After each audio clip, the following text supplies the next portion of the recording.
Get ready to roll with a modern-day sled dog team on some of the most extreme electric vehicles you've ever seen. This never-been-done-before type of dog adventuring and exercising has been pioneered by the world-renowned dog adventurer, Wolf Driver. You've never seen anything like this. Well, welcome everybody. You're with the Wolf Driver right now. I'm setting up some cameras. And we're gonna get the show going here any minute, folks.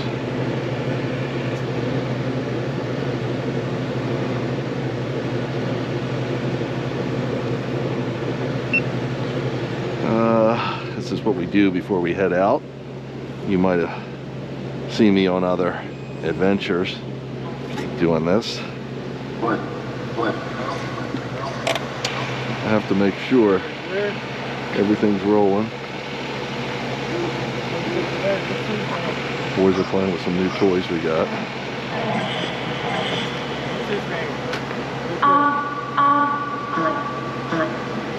Rhett?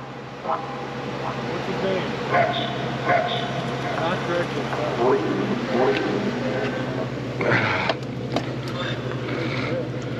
I am with the ghost stuff now.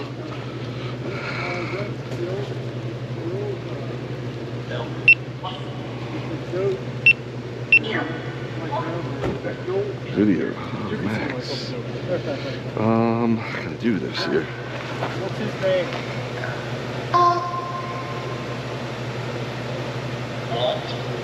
What? Did you see Courtney? How was he going to say that? There's just no way. They're going to say that by accident. Yeah.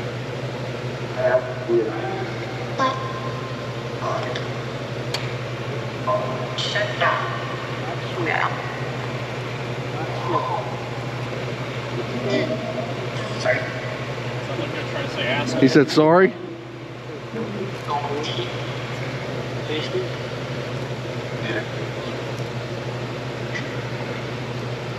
Hello.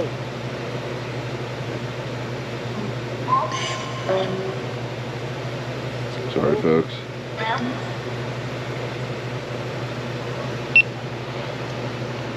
Okay.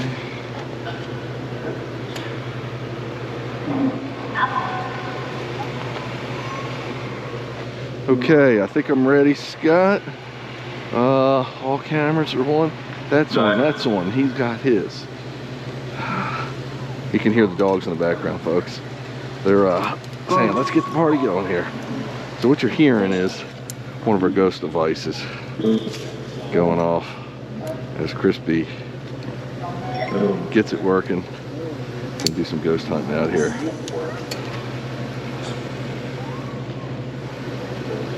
Okay, folks, I gotta apologize for getting this going. But this is how we do it. Here we go, reset. Just start this. 3, 2, 1, go. Okay. Tissues. Phone. Satellite communicator. Are you ready, bud? Let's do it. We got lights. My light's on there. Crispy's on there. Okay. Hello. So right now, whoa, Chris is trying to freak us out with the ghost stuff. Stay, guys. Okay.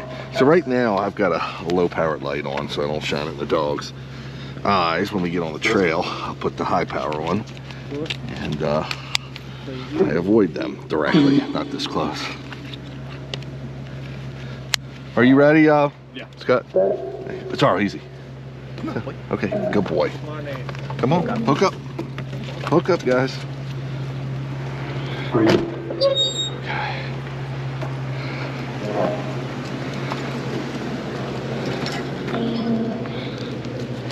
So, we're hooking the dogs up right now. Getting ready for a run. And, it's just awesome. If I can get it right. Come on, Jason. It's a new carabiner, so. You want to do Jag? Or you want me to? You can do them. So, some smells over there. And sometimes you have to watch where you set up because there could be debris. Also, it could be just natural. They're smelling other animals. Sorry. Just don't want them to get too close sometimes, proximity, especially when they're excited or ready to go, because that close proximity can cause them to be a little pushy with each other.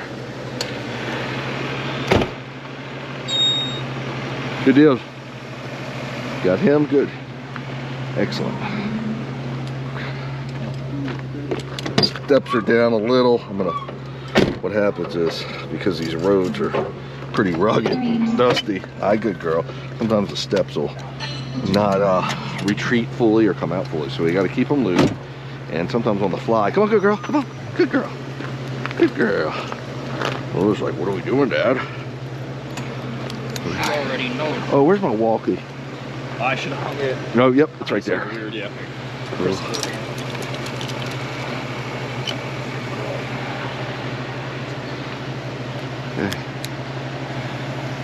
Okay, Crispy, you ready?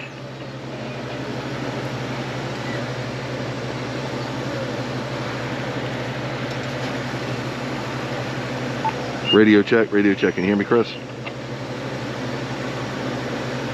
I don't think he's hearing me. In the front seat. Hey, you're not hearing me?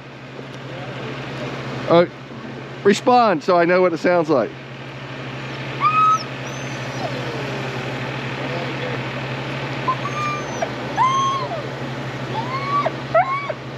I can't hear you.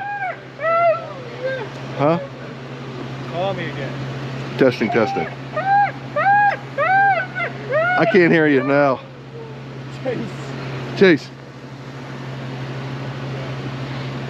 That's okay. We'll work it out later. Just, well, you won't know how to tell us. I can hear you. What's that? I said, I hear you. Testing, testing. Yeah. You want to give him your walkie? Did you put yours back or you still got your hands up in there? Okay, you can hear Chase. He wants to go. I can't move till Scott goes, obviously.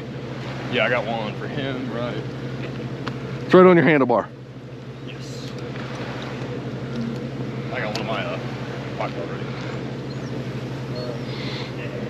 Pretty sure, because he had it on scanning, it might not have been broadcast. Test, test, test, test. Just throw this on there. Yeah. I got feedback there. I couldn't hear you.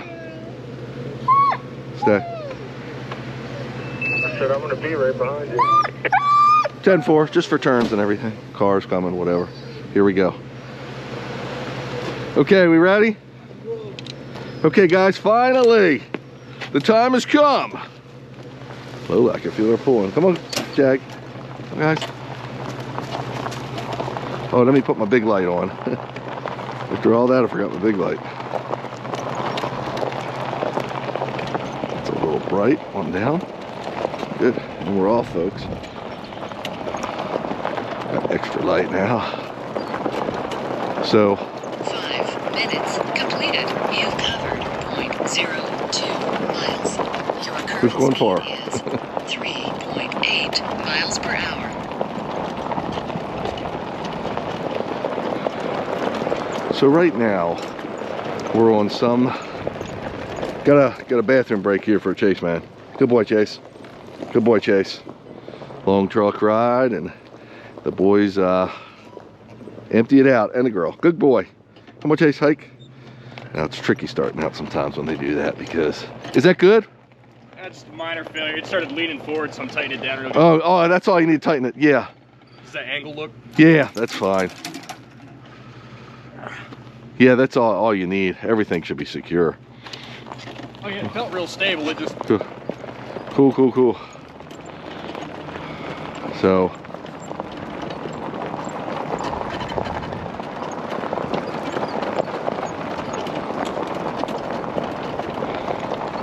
bathroom for Zara. So we try, if you watched us before, basically just real quick, I like to do a quick introduction. I'm Wolf Driver. I run a pack of Huskies, and good boy Zaro. Actually, the one on the left, I just called Zaro, went to the bathroom. He's got some Malamute in him too. They're all woolly coats, which means they're long-haired, double-coated dogs. And I run a pack of them. I've been doing this for 25 years, not with this sophisticated equipment, but you notice I used to run them out in front, more traditional mushing style. Now I run them on the side because it gives me more flexibility. Bathroom for Lola. Wow, a lot of bathroom breaks, all good. Gives me more flexibility and where I can take the dogs because I have better control of them. And also, good boys, they don't need to be as physically fit to run like this. They can be older, they can be young, they can be a different breed. I've run my Chinese crested. When I had a 7-pound one, she since crossed Rainbow Bridge. So now I have a little bigger one. She's 14 pounds and she runs on my bike designs. So it is on the side and they are harnessed. So it looks like they're running from their collar, but it's actually running from a walking or tracking harness. They're not asserting as much pull as would require any other kind of harness. This works perfectly for them. I've used all kinds in the past, from Polka harness to X-back harnesses to weight pulling harnesses to all kinds of harnesses. So this is how we do it, and it's perfectly safe for the dogs. Again, 25 years plus now with I'm gonna knock on wood when I say this, no injuries, and thousands upon thousands of miles. I've traveled probably 150,000 miles or better to adventure with the dogs. We go all over the East Coast. We look for adventures. We go to places we try to that we've never been before. And with the latest inventions of working on lithium batteries, there's been all kinds of new bikes to come out, such as what I'm riding now. It's a scooter. It's a 4-wheel scooter designed for the Israeli military. You go on my website and check it out. Again, I am the Wolf Driver. So Chase is picking up on a scent up there. I've got pretty good lighting tonight, so I'm going to see if something's up there. Well, I'm going to see if something's not hiding, if I can find some eyes. Our part of the country, we're based out of Maryland. We're in Virginia tonight. Again, adventuring. We could see anywhere from coyotes to foxes to porcupines to small animals, raccoons, possums, and mountain cats, anything in between. Bear, but this time of year bear are hibernating, and so you're less likely to see something like that. But it's been relatively warm. Nights are nights cool off. I shouldn't say very cool. Running right now in 30-some degrees. So for us, it's cool. For the dogs, you know, you got to get below 0 to even start to talk about the word cold. But that doesn't faze them at all. No amount of cold we could get here could faze them.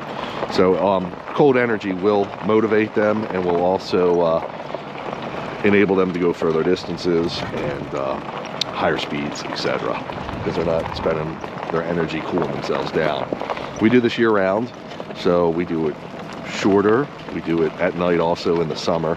Usually we're out here during the day, but because we're venturing further and further, by the time we get to where we're going, Covered 0.4 miles. Your current speed is 4.3 miles per hour. by the time we get to where we're going, bathroom break, Jag.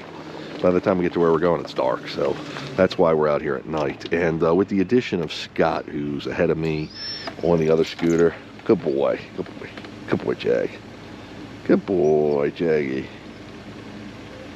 Let him do his stuff.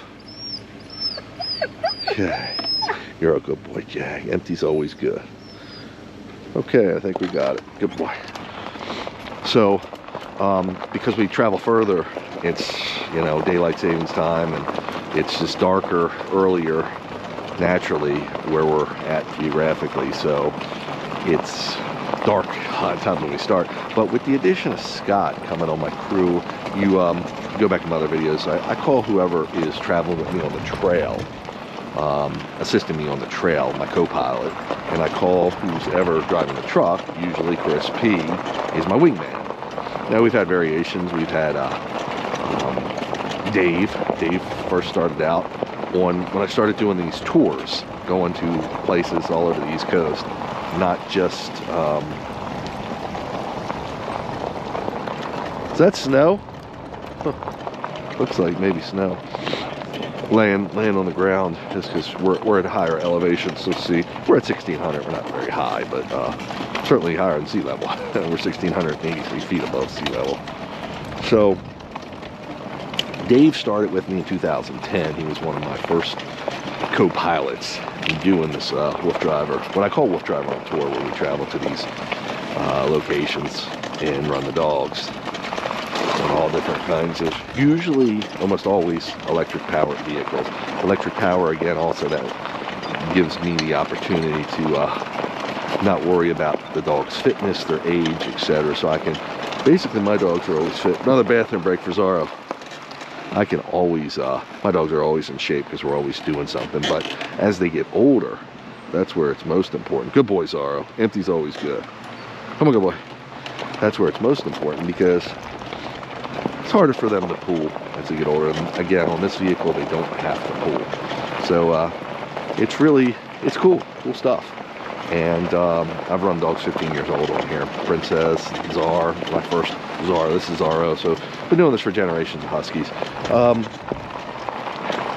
Always great. So what's so enchanting and exciting to me is, first of all, being able to put a activity together that the dogs and myself can do, that they'll enjoy doing, that we'll enjoy doing. 21-1. Yes, I hear you on that. Hear you on that.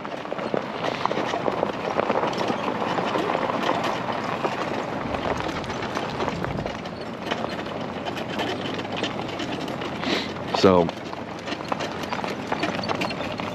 we're just, you hear us a little bit with the walkies. You might have heard us in the beginning. They're walkie-talkies. They're really high-end communication radio, and we pay for licensing so we can use other, as I understand it, repeaters and other people's systems. You kind of piggyback on, so we get furthest range, because sometimes my wingman, the guy following us in the truck, we could get separated. We come to a place where he can't go and we can go only, and depending on what it looks like, sometimes we'll do that.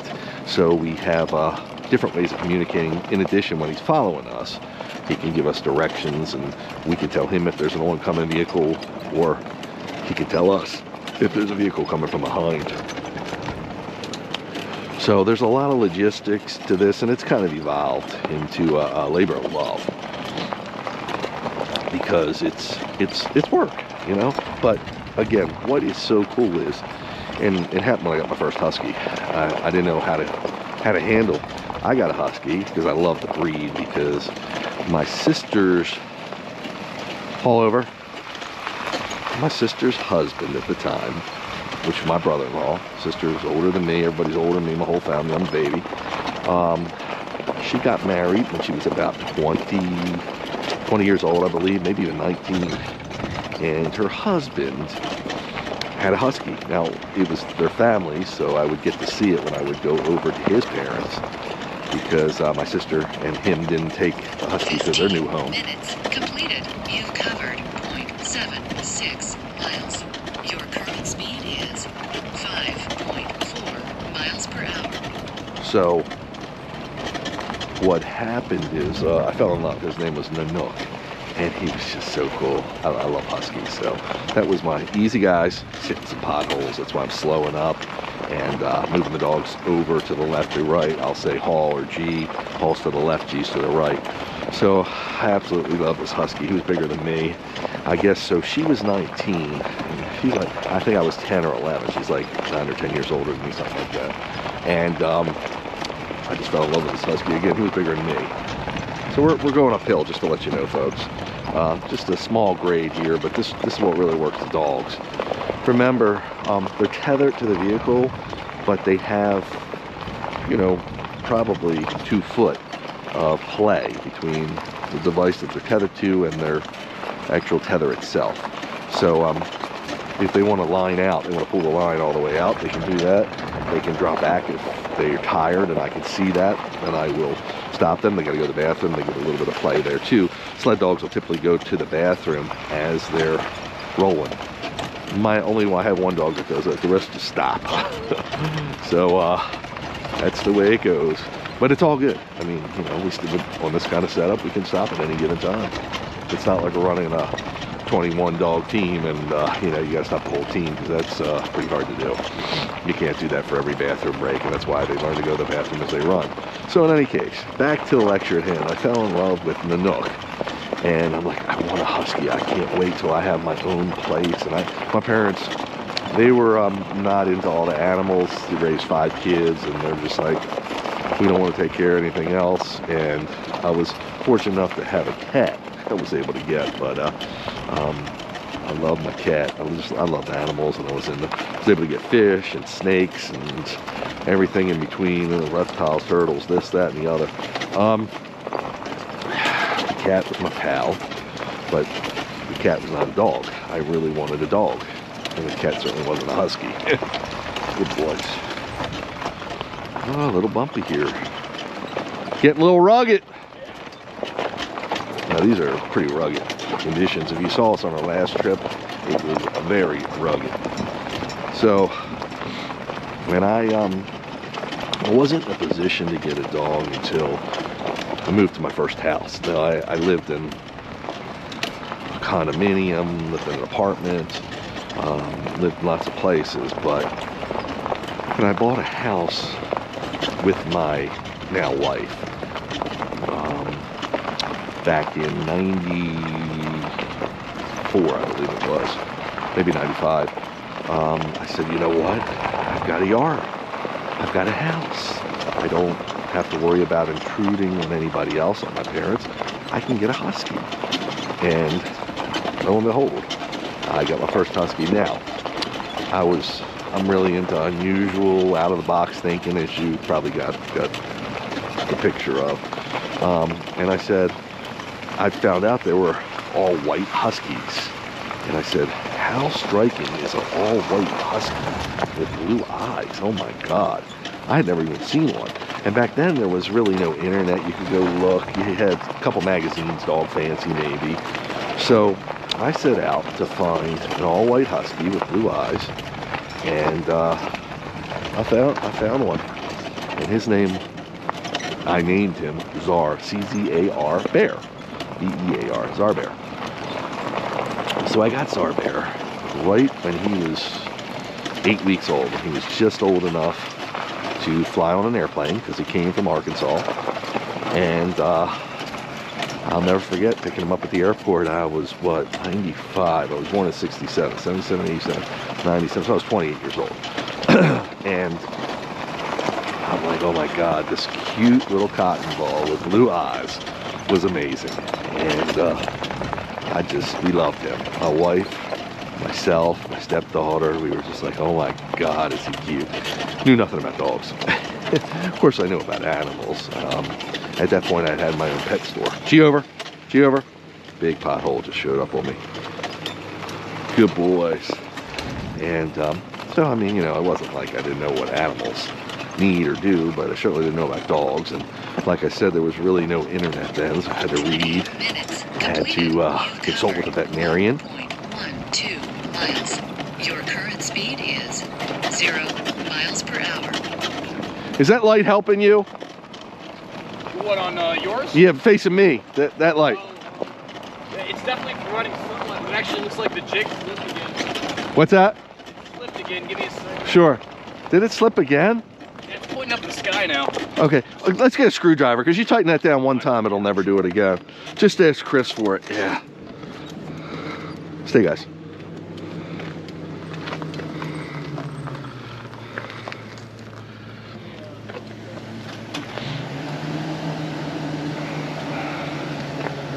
Okay, so I'll continue my story momentarily. Just have a camera fix.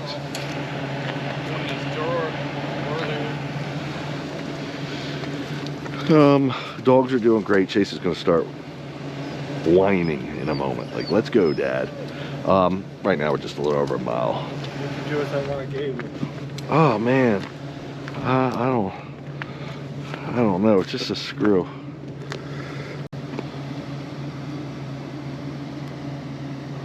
Change this to 21. I heard you though.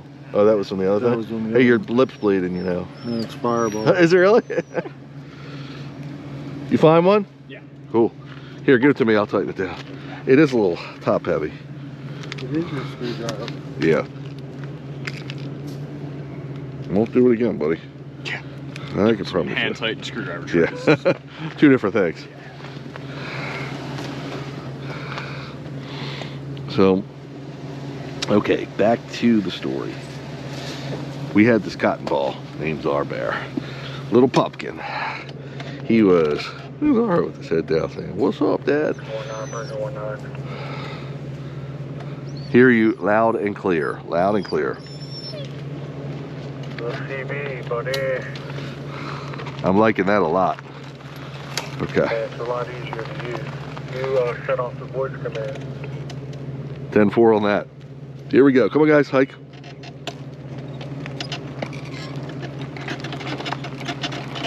So, I got this little pumpkin named Czar Bear. Not Zorro. That's Zorro. The dark dog to my left that's got Malamute in him. Czar Bear going back to 95 when I got him.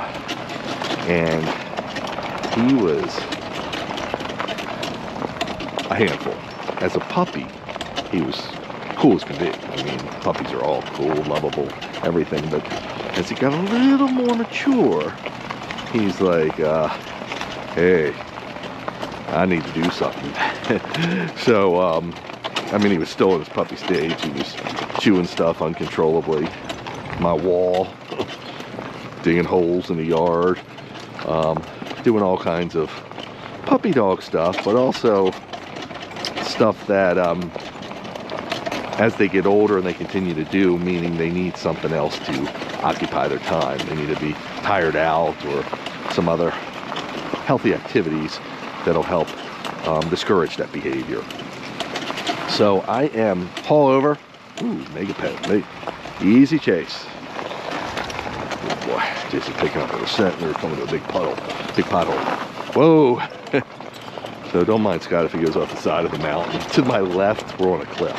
Okay, to my right, it's a hillside coming down. We're kind of wedged. That's the way a lot of these trails are. They're climbing mountains, which we're doing now, up to 900 feet, 8.5% grade, which is a pretty decent grade if you're not familiar with that. So Czar started flexing his muscle, and he was becoming a more mature dog, and he was getting a little bit in trouble. And I said, I gotta do something for him. And you know, I'm 28 years old. I'm fairly physical, but the stuff I was doing with him, walking him and trying to run a little bit with him, it wasn't quite cutting it. I'm no marathon runner, though I have run long distances, short runs. But at that time, I was doing some training. But he was like, "Are you kidding me? This is how you're going to exercise me? I need some real work, Dad."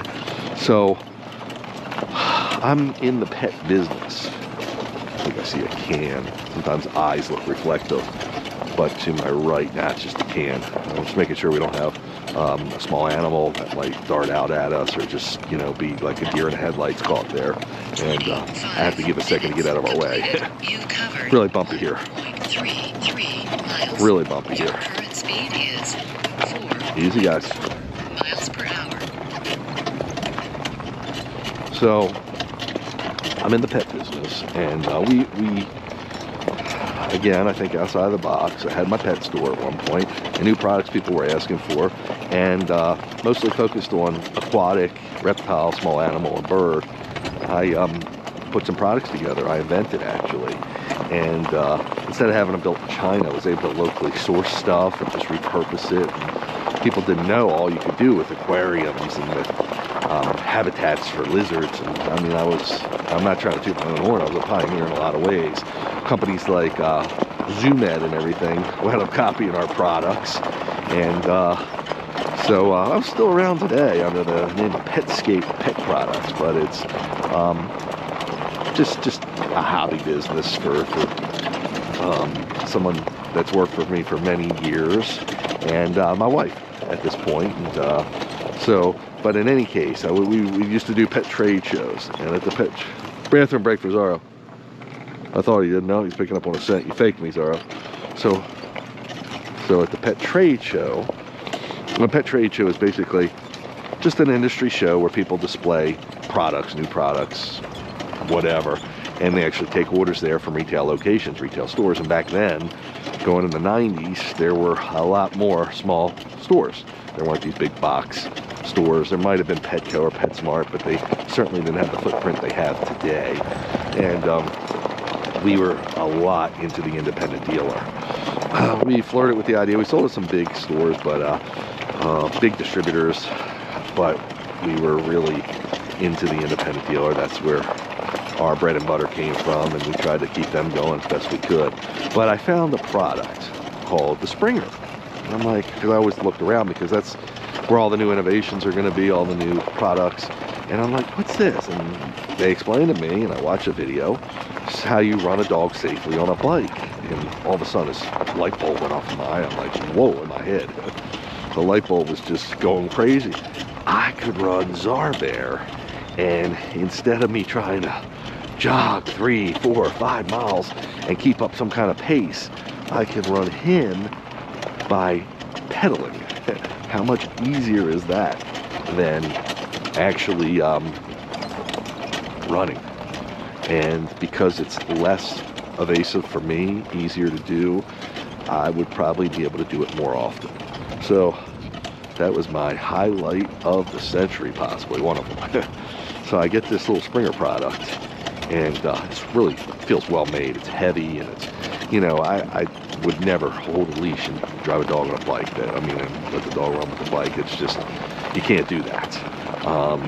There's just no safety features with that, and it can be catastrophic very quickly. So the Springer, I mounted it to my bike. I couldn't wait to get home from the pet trade show. I think that was in Atlantic City. There were pet trade shows in California, Chicago, Atlantic City, some of the bigger cities. So I get home, I put this thing on my bike, mount it properly, and I get Zarbear out there. And we went just a mile, but I was able to tear it up. With him, of course. I wasn't going out faster than he could run, but I was letting him air it out and get some running in. I'm like, oh my God, the dog is doing great. I couldn't believe how quick he was and what kind of pace he could do. And we did a mile. I said, you know what, let me just take my time with it, run a mile, and take him back home. I just did it in my neighborhood, and make sure he looks good still, his pads, paws, make sure I got him hooked up properly, you know, make sure everything went well. And I couldn't believe it. He got off the bike and he was just like content. He was calm. And I'm like, what is up? My wife says, oh my God, what'd you do to Czar? He came upstairs and he just lay down and went to sleep. That's the expression, a good dog is a tired dog. So, Czar, we were in love. We got an activity he could do that I could easily accommodate him with and get him his exercise. And he would be healthy for it, psychologically and physically. So that's the explanation. And then I added to the team. Team was only Czar and me. Add another husky. I said, this is pretty easy. I can see how you could build a team. And I got another husky. I got another male. It was probably not a great idea. 30 minutes completed. You've covered 1.68 miles. But I didn't. Current speed is G over. 4.3 G over. miles per hour. Notice how when I say G over, Chase loves, because he knows that Czar loves. They all know that Dad's going to do a move here, and they know what G and Hall and all the different sled dog commands mean, so they're ready for it. So when I added Hudson again, I got him as a puppy too. Now I got him more locally. I was able to ride to the location. That camera staying put? Yes. Great. I was able to ride to the location to pick him up, which was in Pennsylvania. I forget the town. Gosh, it's like yesterday. And Hudson was another all-white husky, but he had brown eyes, so he looked a little more, I almost want to say a wolf-like, but he had a small stature. He was not, Czar was very regal and big for a husky, and he just broad-chested. He just commanded attention when he walked in the room, and he was alpha all the way, and I had no idea what alpha meant, and I had no idea, good boys, had no idea what any of these dog hierarchies and pack-like behavior. I didn't know anything about it. And probably a lot of you listening might not know about it either, but you can certainly find out more on my website and my books, and also by sometimes dropping me a line, Facebook, email, whatever.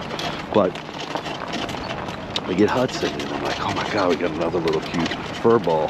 And Zorro at that time was Zar Bear was probably 1 year old.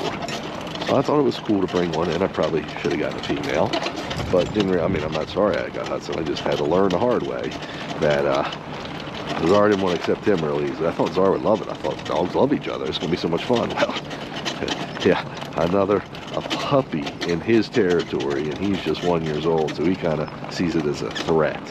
And that's all we needed to know. We had some fighting. We had some food, resource guarding, food guarding, whatever you want to call it, and we had some issues.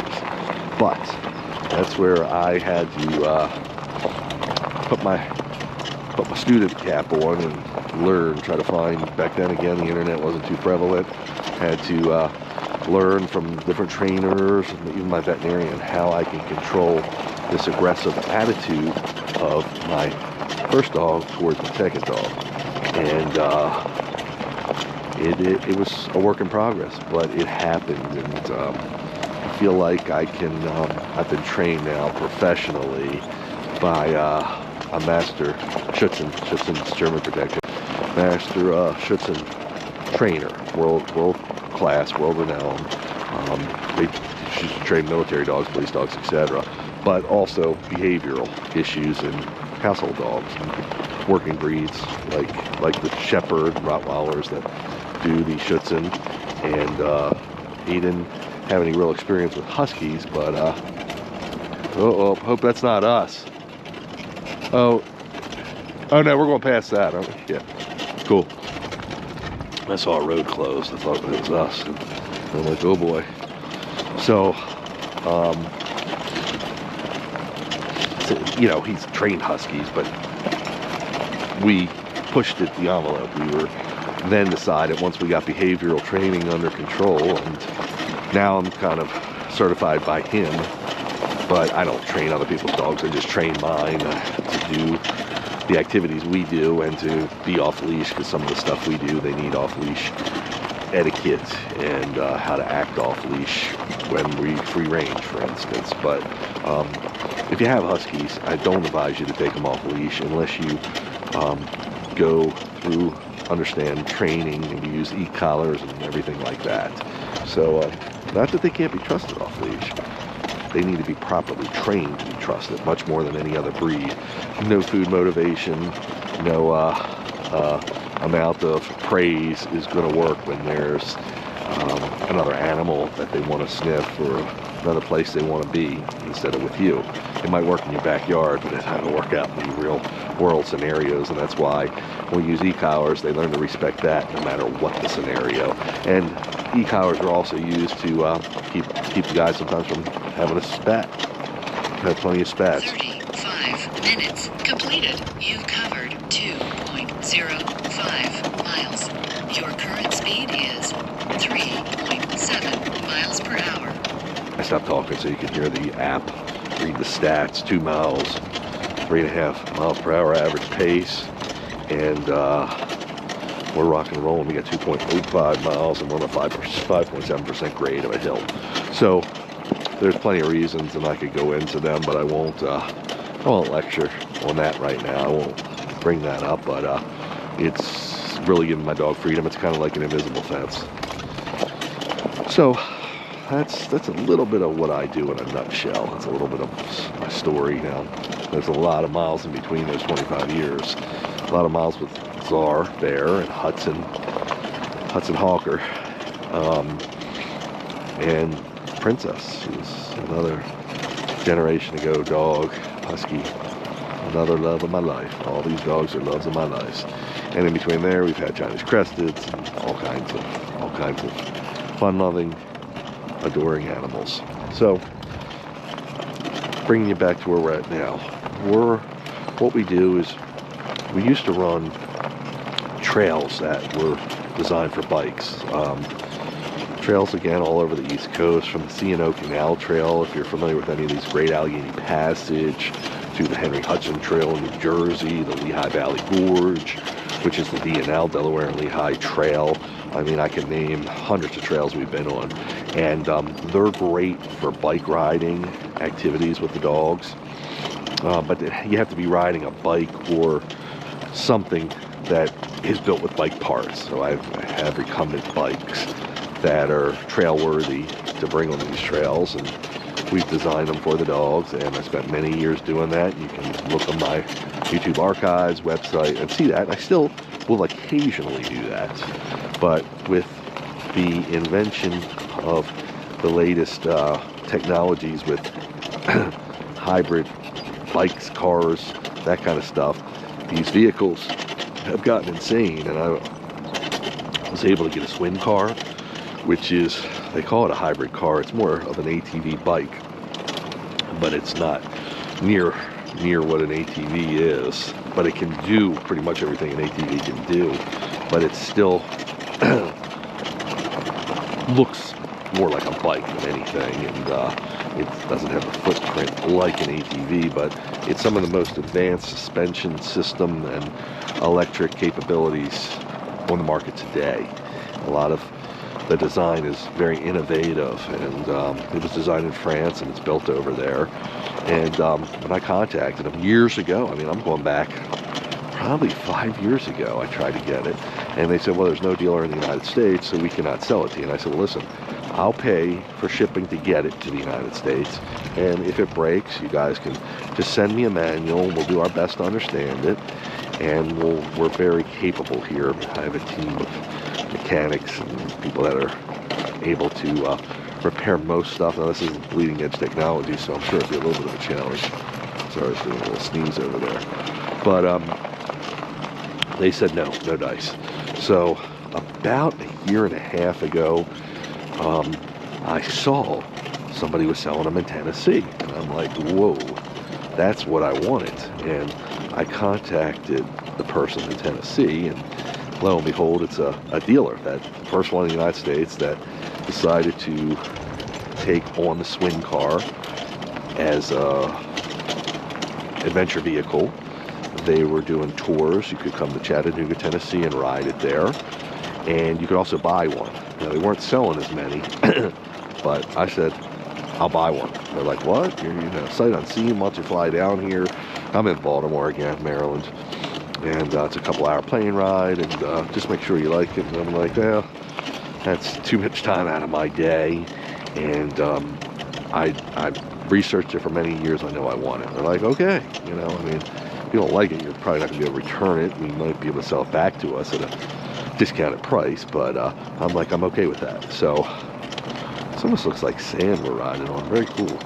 So I got it, and the guy also told me, who is a great guy. I'm forgetting his name now, but he owns a company that imports them and does the adventuring and all that good stuff. And he said, I'm going to tell you something else, Bill. His name's Patrick. You've covered 2.43 miles. Your current speed is 3.8 miles per hour. He's like, you're not going to be able to easily hook the dogs up, so I don't know what you're going to do about that. And I said, don't worry. I mean, I could see he didn't want to get involved with that. He didn't want to make any warranties that if you can't hook the dogs up, you can't return it, all that good stuff. And I'm like, I understand all that. Again, I got a pretty bright crew, team of guys and gals that can help me at least try. So he's like, okay.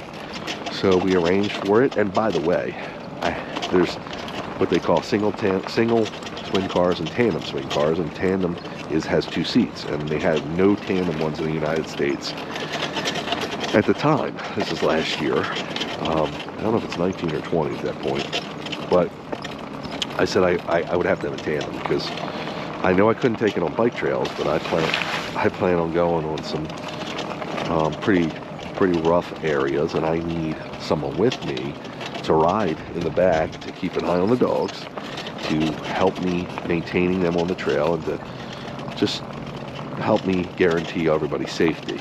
So I need a 2-person one. And they were like, will you be the first one in the United States with it? We wanted to import them. We just haven't had a demand for it and all this. I said, I'll do it. So we got it. And guess what? Because I wanted it so quickly, and what the shipping would have been to him in Tennessee and then to me, it was about the same price to just air freight it over. Can you believe that stuff? They can air freight this stuff in like 4 days. Equipment that weighs like 500 pounds in a big crate. So I said, okay. So the price was not cost prohibitive to air freight it over. So now we would get sooner and we could start adventuring with it, because I just love doing new stuff. And I love keep my dogs entertained. So we were able to get this swim car. It came to BWI Airport, Baltimore Washington International. And guess what? The guy from Chattanooga, Patrick, he flew up here because he had never seen, I don't think he went to France and he, mingled with the company there and he test drove them before he took the dealership on. But I don't think they had the tandem at the time. So I don't think he ever saw a tandem in person. And Patrick was like, I'm going to see this thing. I'm going to come up and show you guys how things work, because it's still the same vehicle. It just has 2 seats. And I'd like to set you off on the right foot. And I said, I'd love that. That's salesmanship. So he flew up here. He flew up right when the vehicle, the swim car, pretty much landed at the airport, or they trucked it in from Philadelphia's airport, whatever. And we got it. We got our swim car. We took it to where we keep some of the bikes. I keep in different strategic locations. Some in our own warehouse and some in storage areas, depending on the situation, the vehicle, how much room I got, and strategically how it makes sense for how we're going to be traveling. So we got the swim car, and we were having so much fun unpacking it.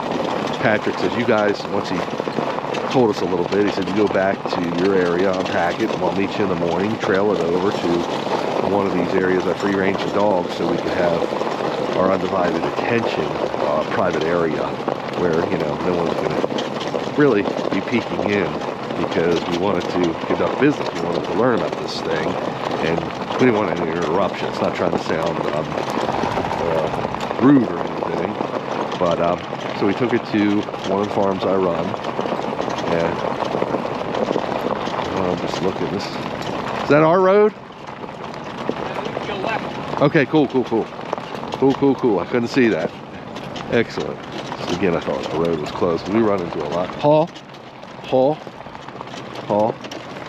good boys. Good girl. Paul's a sled dog. Command to the left. So we took it over to one of the farms I run the dogs with. And I know them all there. And I usually run the dogs with an ATV. Again, they're off leash there. But I didn't bring the dogs this time. We wanted to really focus on what we were doing. And we got the introductory lesson on my newest swim car. And learned about it. Patrick was pretty pleased by the shipment from France, and came in good, arrived in good shape, and everything was working. And that was our introduction, and then we were on our own. So at that point, I had my team look at it and say, how can we attach dogs to it? I love the vehicle. Completed. You covered 2.88 miles. Your current speed is 3.7 miles per hour. So I had to get my team involved to see how we could attach dogs to it. And lo and behold, my main man Jimmy, who is my co-pilot, or was for years. Jim's in his 70s now, but he's just like, I know what we can get. He knows what I need and how I do this, and he's been with me from the beginning in one capacity or another. And he's like, I know what you need, Bill. Give me Wolf Driver. Give me a couple days, and I'm gonna put something together. And he was able to get the proper attachments so we could attach the dog safely to the Springer. They had to get the Springer to attach to the vehicle. And lo and behold, his way worked. Now, if you ever see that vehicle, we mount the Springers upside down, because the Springers are mounted to these Again, this incredible suspension system with these kind of floating like arms. And if we mounted the Springer right side up, we were worried because there's so much flexibility. That's why there's such good suspension there, that the dogs could go in the air. Haul over, possibly. And like if you went up a big rock on the left side, the dogs on the right side might get suspended in the air. Nothing that would be detrimental, but we couldn't have that. So we put the Springer upside down. That keeps them a little lower to the ground and a little better center. And to this day, we feel that's best. We haven't turned them right side up because there hasn't been a need to. It's been working perfectly. But, G over. I give different dogs access to the water puddle sometimes, and this water looks great right off the mountain. So if one side had been going through it for a while, I try to get the other side through it so they can get their paw pads wet and also do a quick sip on the run. That's why sometimes it just makes more sense to cross the puddle or pothole that way. All over. G over. Looks like snow there, but I think it's a rock. It's probably cold enough for snow to be laying on the ground, but when I say snow, I mean like ice or just snow from another time that hasn't melted yet. But it wasn't, it was a rock. So that's how we were able to pioneer the Springer on the Swin car, the dog tethered. Hey, let's do water. Gonna water the dogs up here, gonna water the dogs.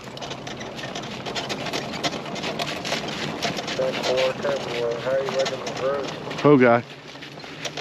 Oh, guys. Awesome, dude. It's awesome here. Cool, man. Cool. So, just make sure my camera's still going.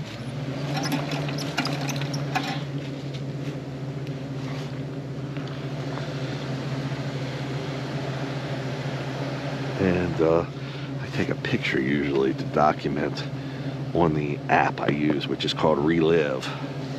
You can look me up, Wolf Driver. I really tightened that thing down. Chris tightened it down, I think. Okay. Hi, guys.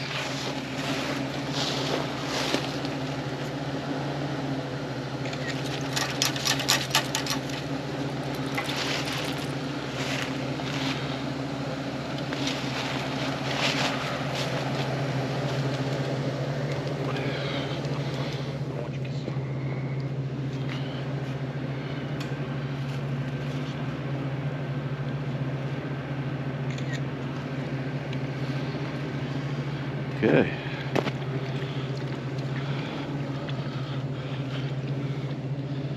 So you think that light helps you, or you don't think it does much? It's definitely doing something for the dogs down low. Okay. Getting more details off of their paws as they move. Cool. So it's definitely a shot. I don't know what it's doing to me. 50 minutes completed. You've covered 3.14 Actually, I miles. can try to simulate. Your current speed is 0 miles per hour. Okay, Chase, we're going in a second.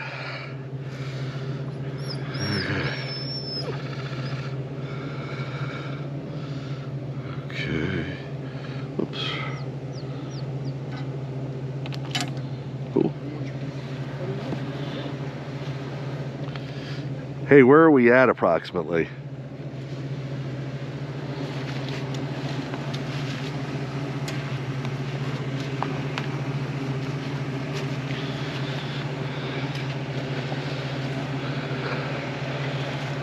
Ooh. Hey, look. Oh. Oh, this came out of there. Excuse me, Mr. Jagger.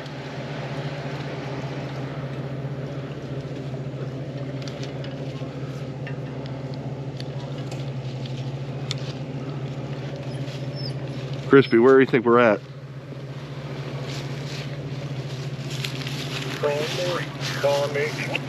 Yeah, I just want to know where are we at geographically?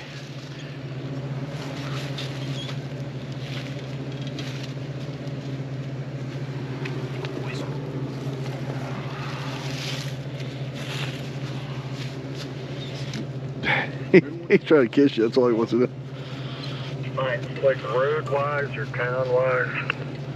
Yeah, town-wise. Just what part of Virginia you think? Good girl, Lola.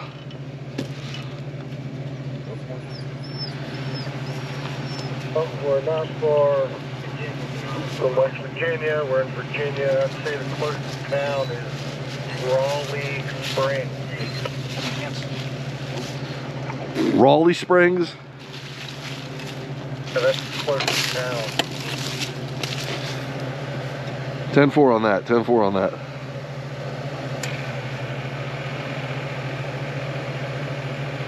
Cool. Making sure we're still recording here, folks.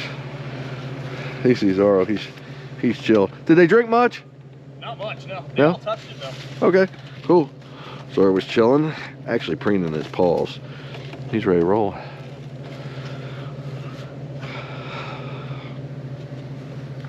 Cool, man. I'm liking it. Cool, man. Yep, very cool.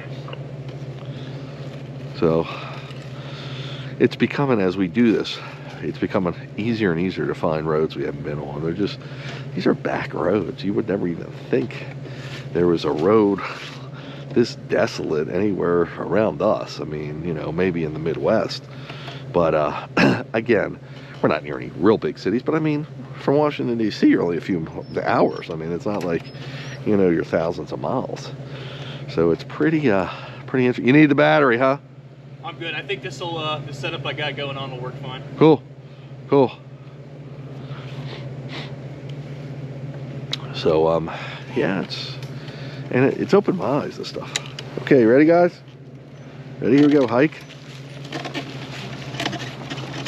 It's opened my eyes that there's a lot out there that we don't even realize, even living in the area I live. I mean, I'm a few hours from here. We travel sometimes 4 hours, even further. We traveled up the Cape Cod Rail Trail, Massachusetts, and almost to Tennessee. At some point, we did a Virginia Creeper Trail, which is, I think, right near the Tennessee border. Or it might have been the Virginia Tobacco Trail. I can't remember. But, yeah, we, you know, all within driving distance, relatively speaking. Without, I mean, we do need a team, and I've got the best driver, Chris B. He just drives nonstop for as many hours as we need. We can get a hotel if we need to, but we try to be back at home within 24 hours. I've got a wife and the dogs also. It's much more easy to accommodate them at home, and they're much more comfortable sleeping in their home. They'll stay anywhere, of course, but they travel well. But as like anything else, being home is where the heart is. But it's certainly a lot of fun to travel and to do this. And that's why we do it. 5 minutes completed. You've covered 3.25 miles. Your current speed is 4.9 miles per hour. Gee, over. So I did mention that one of the reasons I love doing this is the sense of adventure and the idea that it's really entertaining the dogs in more ways than one, because of course they're entertained in the sense that it's new place, new sense, new sights, very much wilderness, smells of animals they probably wouldn't even pick up on back home because they're not in my area. A little rugged here. Easy, guys. Good boys. And physically, because we'll do anywhere from usually 10 to 20 miles, depending on the terrain and sometimes depending on the battery life of the vehicles. Now, I didn't even touch on what I'm on now, which is the Easy Raider scooter, which is equal to my Swin car pretty much in capacity, what it can do. But the batteries, because this is, well, that's got 4 motors too, but it wears out a little quicker than the Swin car. So they're making a supplemental battery, but it's not available yet. So I'm stuck to what it'll do. Wow, look at these rocks next to me. All this way, and people actually, oh, nice yin yang sign. People have actually graffitied it. Wow. How many people do come through here? Obviously, it is a road, but these back roads, you're not dealing with many cars, and especially at night. I mean, it can be a little dangerous too. And again, that's why I've got Scott out front, Chris behind me. But the thrill of the dogs getting stimulated and just really being happy. I mean, seeing my dogs smile or knowing they're smiling and excited and just really happy makes me super happy, and that's why I like doing this. I'm like, everybody's enjoying it. It's so cool. Now, Mrs. Wolf Driver, sometimes she's like, don't go too far, get home earlier, but she knows it's what I do. And I think I'll have seen most of my area of the country, at least within like a 500-mile radius. Pretty much every square inch of it by the time I get another 10 years in here.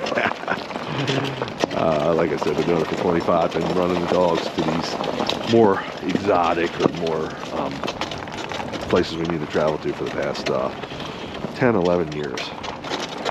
And it's so cool. And one of the reasons I'm making all these videos, I make a video of every trip we do, is because I just, you know, you turned it on and seeing generations of dogs and seeing what I was doing then and how I was living life with my dogs just brings tears to my eyes. Easy, guys. Easy, guys. These puddles aren't even mud puddles. They look like just underwater springs or mountain water runoff from the mountain. By the way, 3.6 miles. Been out here for about an hour, so it's a little, we're usually doing 5 to 6 miles an hour, but I've been taking it a little easy here. And part of that's because we're going uphill. I mean, we're at 2,200 feet now. I think we started off at like 1,800, so not a big climb, but enough. I can always pump the speed up, but at a pace we're comfortable at. If we did, they pick up on a scent of wildlife, or we get a glimpse of anything, they will pick up the pace themselves. And I'll probably ride the brake at that point, because I don't want them to get too crazy. But we can hit peak speeds of 20 miles per hour on here, sprint speeds. It's a little cold out. I'm not feeling it so much because my attention's on the dogs and the video narrating this. And so I'm trying to do a bunch of different stuff. So it's keeping my mind busy and my body a little bit too. So very cool.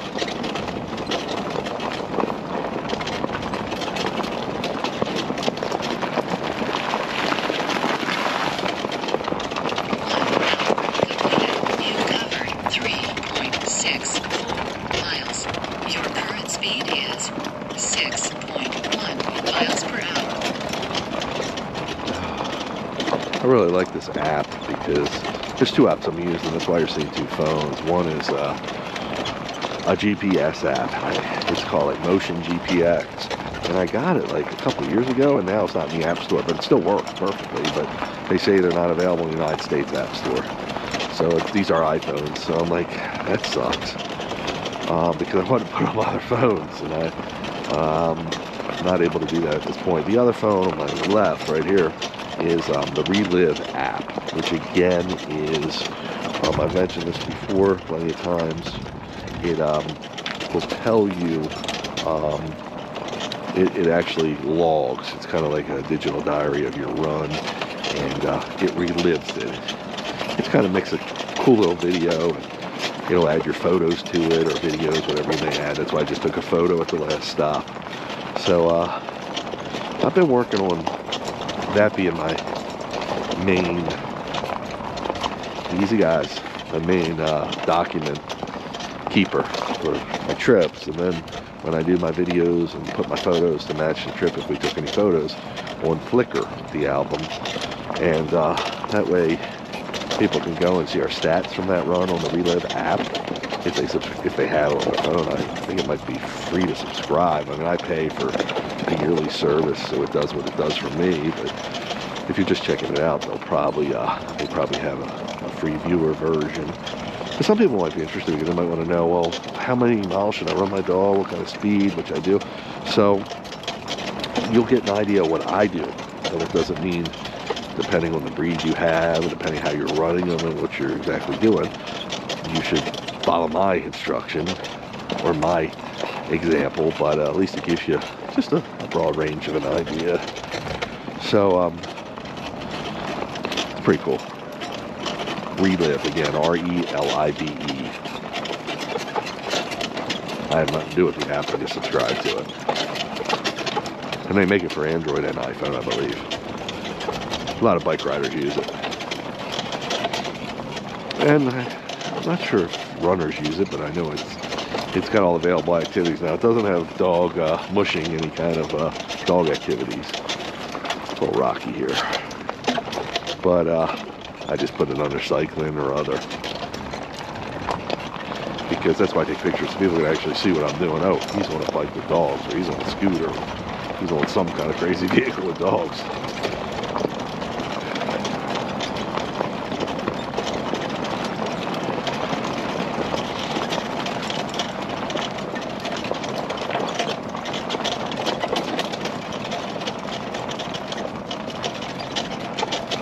So this is like, I know, just got almost bit it there. This is like almost like a podcast from the dog vehicle, but you got a video of me or us, what we're doing. But so we can discuss almost all topics. I don't discuss politics because it's too grimy at this point. What's going on? But I do talk dogs and products and cool stuff and happenings. Now we unfortunately have the COVID-19, which is a deadly virus. You know, it's hurt a lot of people. A lot of people have died from it. A lot of people got very sick from it. So it's a scary time with this pandemic. There's always looking up there. The mountain cats are looking out there looking too. Well, they're not going to pounce on us, but that's a little icy at first. That's how they stalk their prey. So we got to be a little careful too. Very easy, guys. Easy, guys.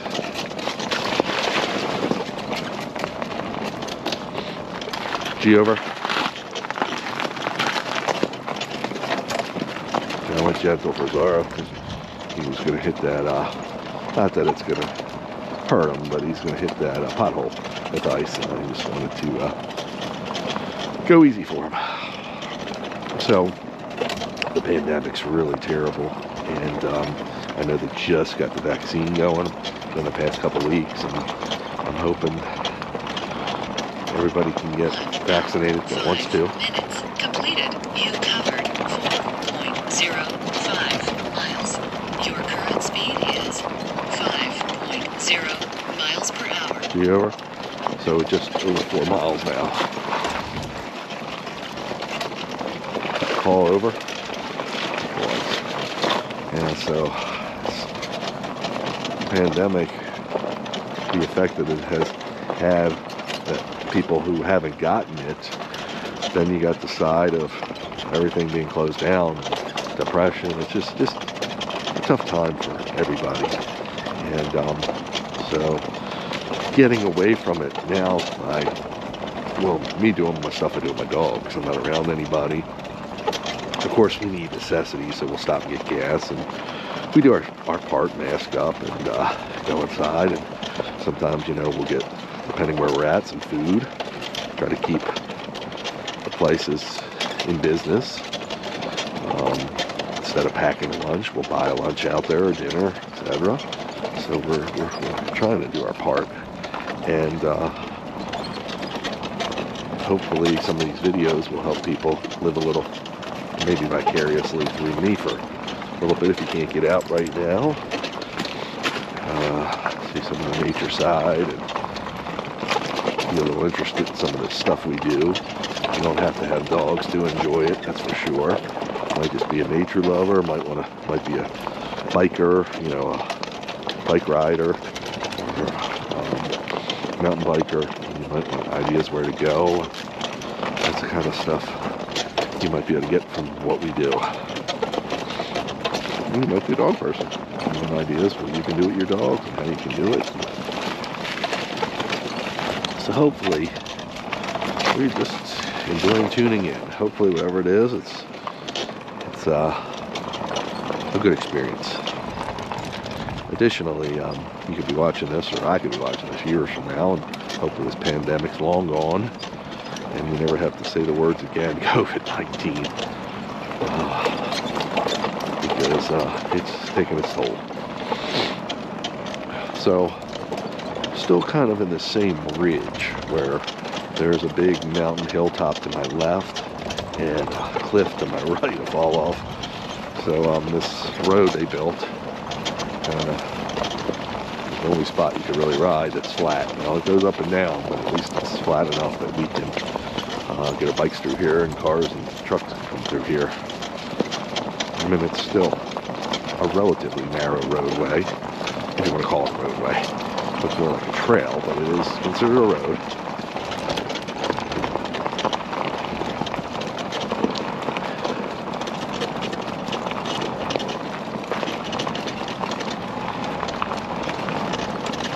If you'd ever like to suggest a topic, just email me or go to my website, and we can discuss that. If you're curious about something about me, you know, I've got, again, the logistics and the innovation that I've put into this to assure the dog's safety and to be as beneficial to the dogs as possible, as well as interesting and fun for us humans.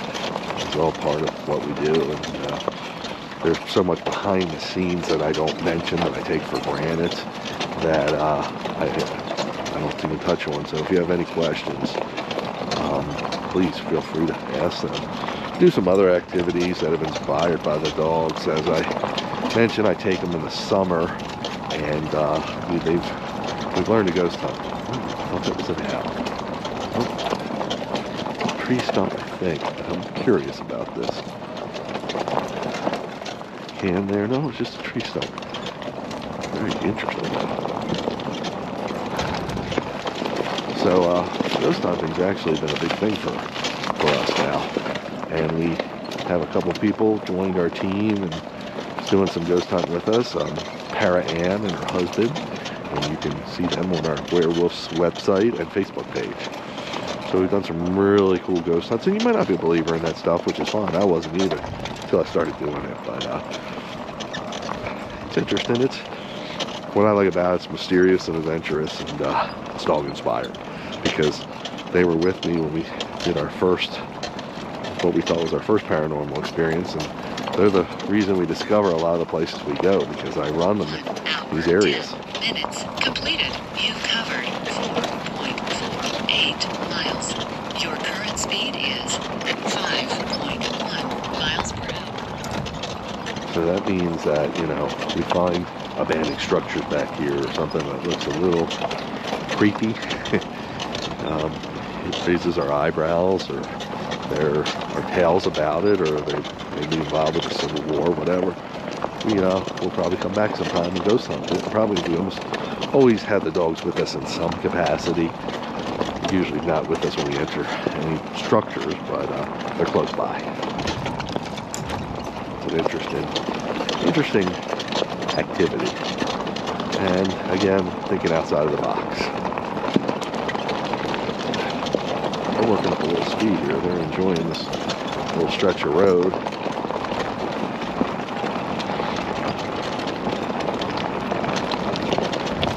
This is how we're moving a little bit of a quicker clip. I don't see many potholes. Just as I say that, we have one. try to straddle that. That way they can't go in it. Something coming up down here.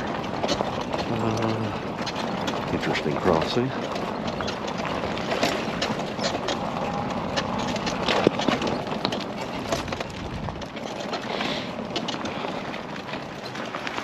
I lost where we were going for a sec because the trail goes to the left or right.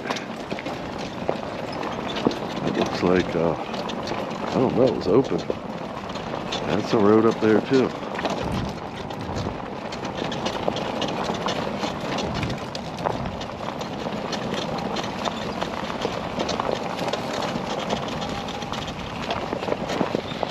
I think we're going right. Crispy see us from behind. I'll make sure he hasn't said anything to me yet.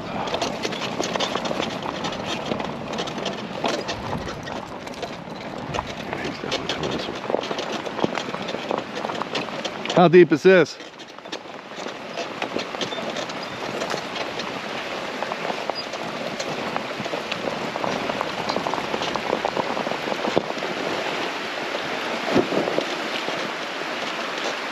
Is it good?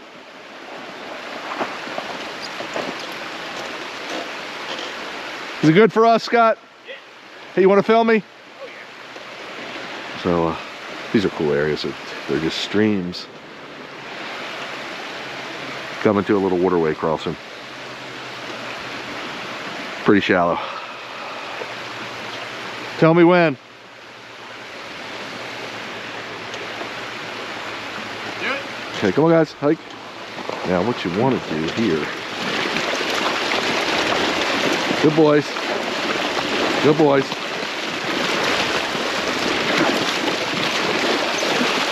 Good boys. Good boys. Good boys. Jag's little short legs on his foot. I think he was worried.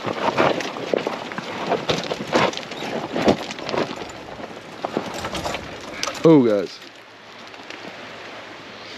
He definitely was. Like, how'd I get into this situation?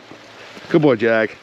Boy, Lola. He was looking for an exit, but he was tethered. Oh, yeah. How'd Lola look? She look good on that? I didn't actually get a good shot of Lola. Okay. I'm sure it'll come through on the 4K, but I just made sure you all were in the shot, Cool. but she was kind of behind you. Yep, cool. Chase Okay. always comes through because it's so white. Oh, I know. So, just want to watch them on those water crossings, especially at night, because they're a little more timid sometimes, especially Chase and Lola. Lola, because she's newest to the team. Lola and Jag. Lola, because she's newest to the team and hasn't experienced much of this just the past year and a half. And Jag, because, we don't get to that many water crossings to experience something like that on a daily basis. It's just when it happens. And Jag's just got short legs, and he's always been a little bit questionable, timid sometimes, but he's built a lot of confidence in this, doing what we do, and he's done really well. And every good outing really helps him. Something special like crossing the water like that really helps solidify his trust in me. So we're coming to something else here. Completed. You've covered Another one? 0.79 miles. Your current speed is 3.9 miles per hour. Pretty shallow, huh? I'm coming right behind you.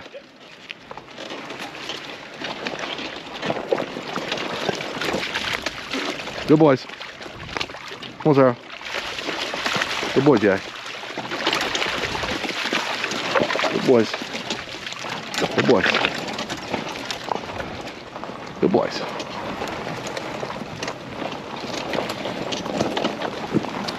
Pretty epic here, isn't it? Same place we were at last time? No. I think it's totally different, dude. Yeah, I was on the way up, I was getting deja vu, and I was thinking, I hope not. That makes two of us. Those are once in a lifetime places. That's all you need to go to them, is once in a lifetime. Nice and smooth here. For a second.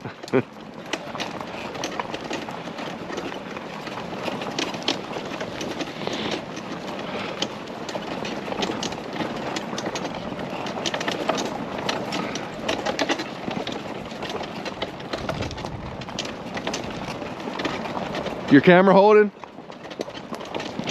Cool.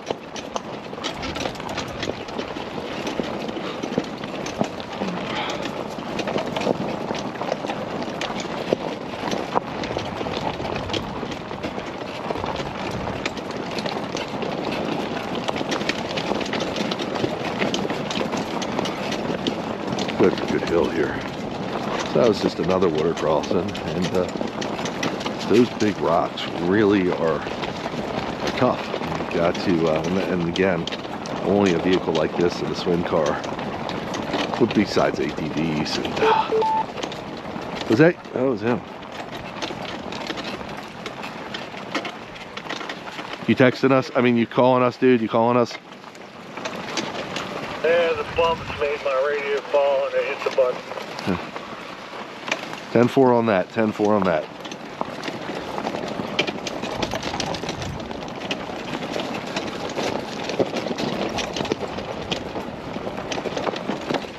Oh, Zara's picking up on something.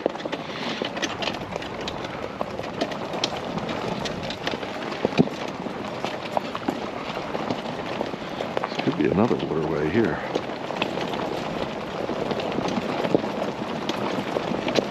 More, huh?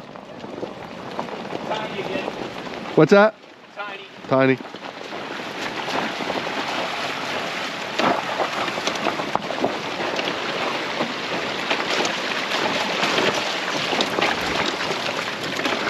Good boys. Good girl.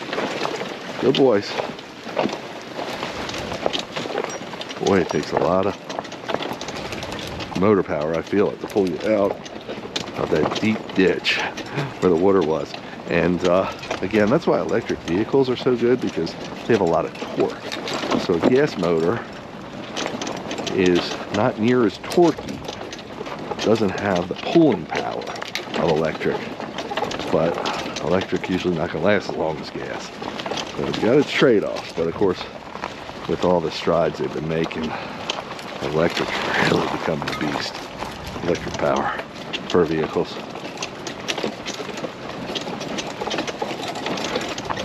Just crossed the 5-mile marker.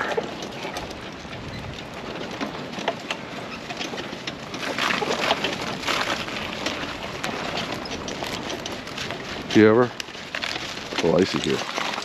See over? Boys.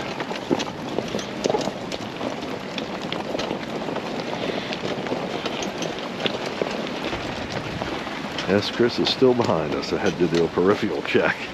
I've got mirrors on here, but they're not adjusted real good right now. Easy, guys. Whoops. Where's that Chris right there? Yeah, I see him. Whoa. Okay, come on, guys. Easy.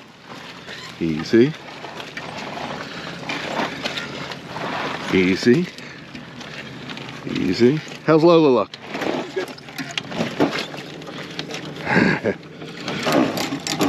You know, man. 1 watch the hour, throttle. I'm gonna 20 pull it towards me. minutes Okay. completed. You No, I think we're good. 5.08 miles. Son of Your You want to current hit it a little? Yeah, a little bit. 0 miles per hour. Nice. There it is. Cool. Good? Yeah. Cool. Phew. That's rugged. Yeah. That's rugged. It wasn't stuck. It just tweaked the dogs to the left and right, so I had to gingerly work them. Steep and having to stop for the dogs. I understand. Yeah, I had to gingerly work them through it. Oh, guys, hike. That's the thing. You notice that everything we do, there's never any complaint from the dogs, because, as I said, their safety is always my #1 concern. So there's no hesitation from them, virtually. Sometimes those dark waterways make them hesitate because they can't see the bottom. But stuff like we just did. Oh, guys, my camera got flipped.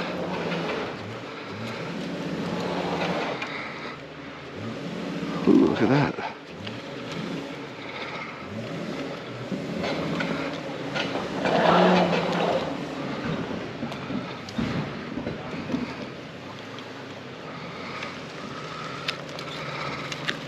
That's Chris you hear. What's up? What's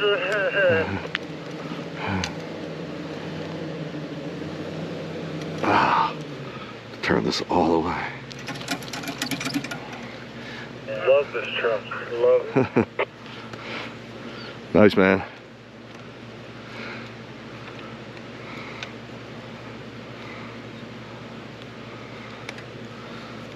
Okay.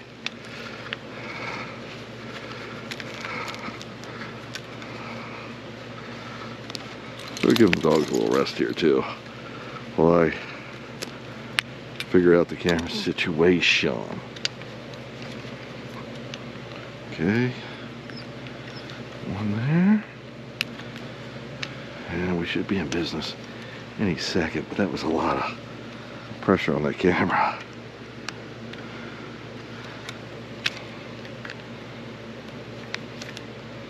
How's your camera holding up?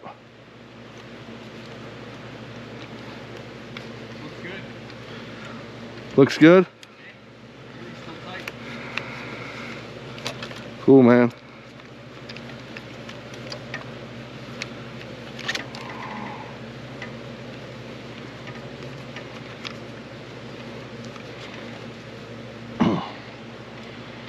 Okay, hopefully that'll hold up.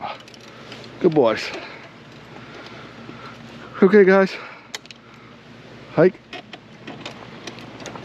I don't give it a lot of credit, or a lot of, I don't think it's gonna hold up because that's only hand tight and this place is pretty crazy. So as I was saying, the dogs are never complaining. They love what we do.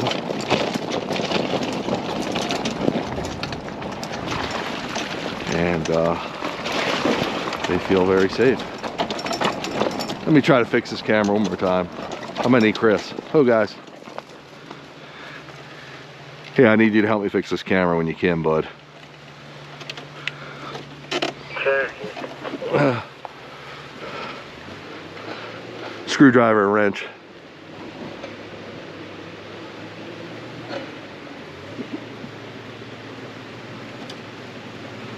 Huh.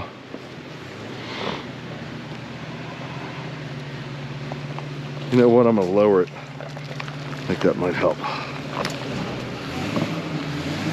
Oh, didn't mean to do that.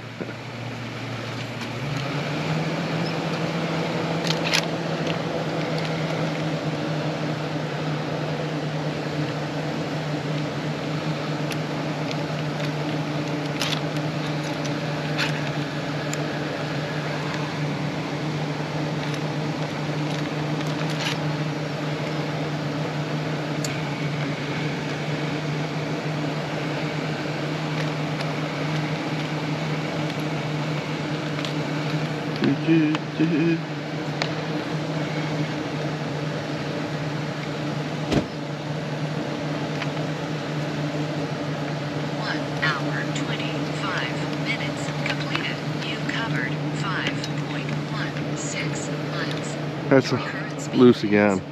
That whole thing spun around. I lowered it now, but it was loose. Even these things were. That might just be a bad design on my part. This place is crazy, dude. We're going up the mountain. Are we? Yeah. Got a washer in your kits? Because it's got a little gap that we got to take up. I want to know where I to might put have one. I want to know where to put my hand on it.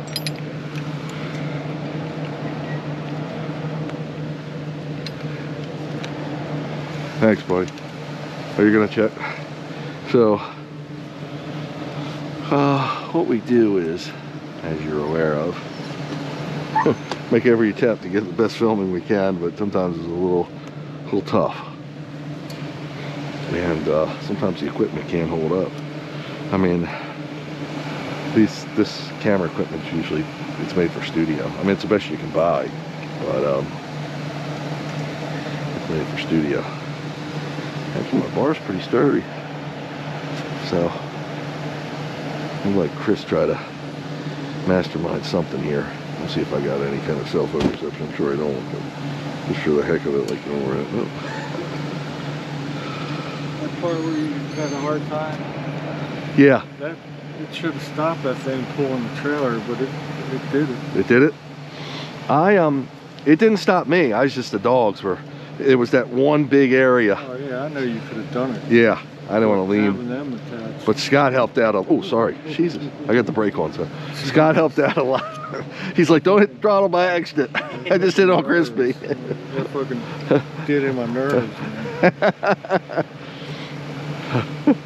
Well, even with the bike, I used to turn it off because, because when I would get up, my vest would catch it a lot. Oh, good move, dude. Yeah, this stuff's too epic not to catch on video. Good move, Crispy. Good boy, Chase. We're going soon. Chase is like, come on, let's go, let's go. I know, buddy. What's that? So that's not an adapter. No, no, no. That's made like that. MacGyver doing his stuff.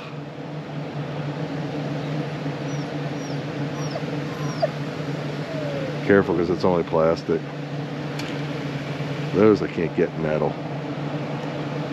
You could, I'm sure you could have somebody machine it. Yeah, I mean, I've got some reversed in metal, but is it doing what you thought it would do, or? Ooh, Yeah, I just gotta get it turned. the right way. Yeah. It's pretty rugged, huh, Scott? A little bit. Not nearly as bad as the last one.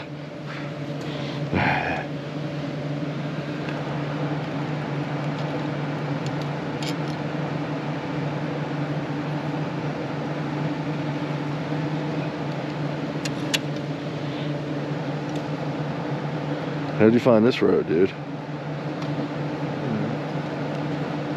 The cr- Always, every month I search through maps just looking at, You're getting good at it, man, to know what it looks like on a map. I mean, I've had years of experience. Oh, I know.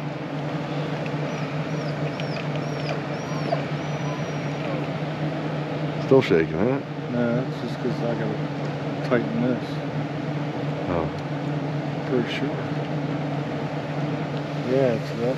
No, I got another washer, or is it pulling out? I might have to get another another piece. Yeah, I don't have one with me. Want to put some tape on it, or? I probably could. Let me look. Okay, Chase, hang tight, buddy.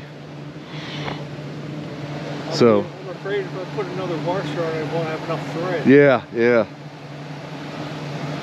So, you know, we call him MacGyver because we improvise out here in the Hour 30 trail. minutes completed. You covered 5. Good boy, Jaggy. You done good, sir. Good girl, Lola. Your current speed Sir, is says, I'll just lay down, 0 Dad. miles per hour. Let's see, we don't want to spend too much time, but if we can get this done, it just make the video that much more enjoyable. See it from the back. When I'm building these rigs, I try to consider everything, but it don't always work out that way. And you don't know how the stuff's going to perform when it's, you know. Well, this shit's pretty damn rugged. You're not kidding.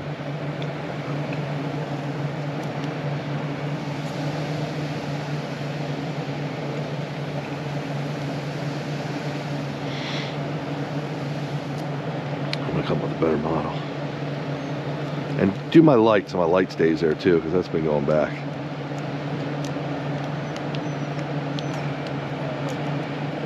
Okay, Chase, we're going in a minute, buddy.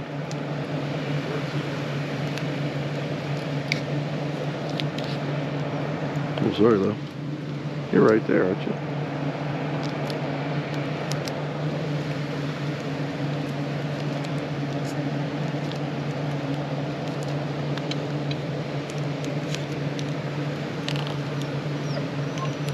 Hey, dude, grab another piece of tape for that. I heard you. Thanks, buddy. You sure? Let me finish what I'm doing. Huh? I said, let me finish this one.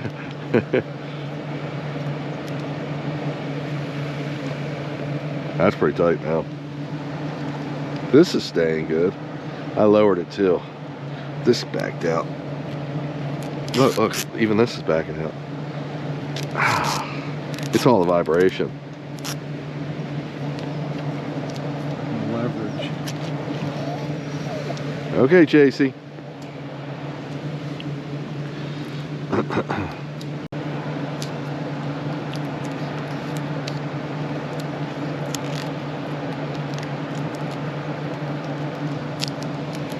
What goes into Chase? He never shuts up. Shouldn't have got him fixed. Okay, Chase. Yeah, some of that. You think you should put a wrench on it?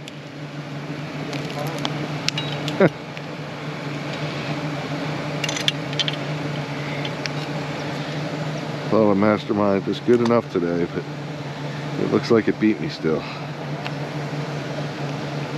The true problem is a lot of these parts are plastic and they're not made for this kind of intensity. So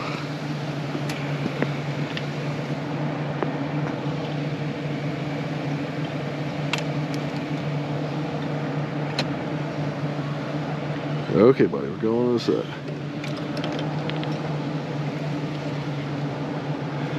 That one.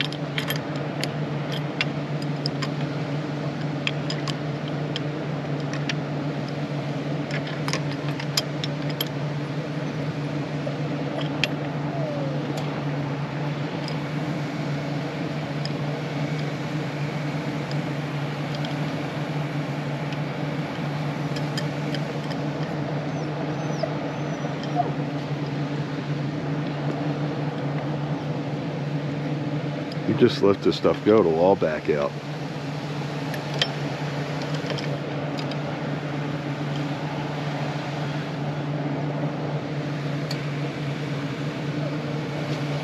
That's not tight.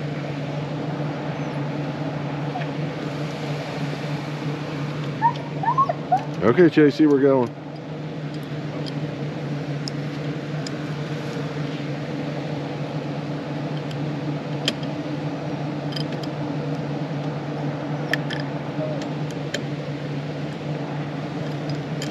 You did that one. Make sure.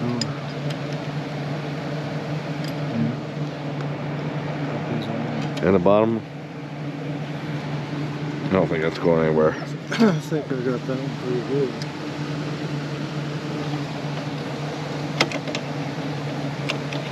Hip jag him up. Okay, buddy. This. See, yeah, I did that one. Okay. See how it goes. Hey, this one, dude. This one. 1 hour, 35 minutes completed. You've covered 5.16 miles. Your current speed is That's 0 all? miles per hour. 1.61 miles. No, 5.16.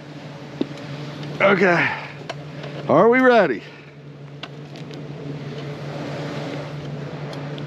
Get a little rest for the dogs. And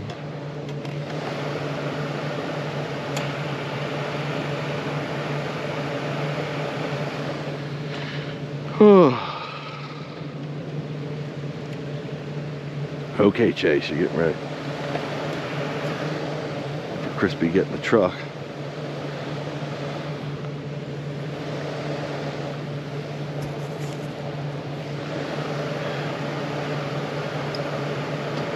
Okay, here we go. Here. When I hear the door close. Okay, come on guys, hike.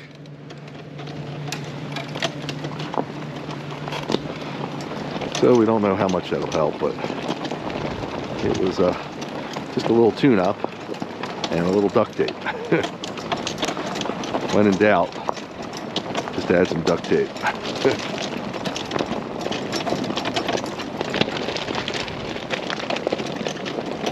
So we are climbing this mountain.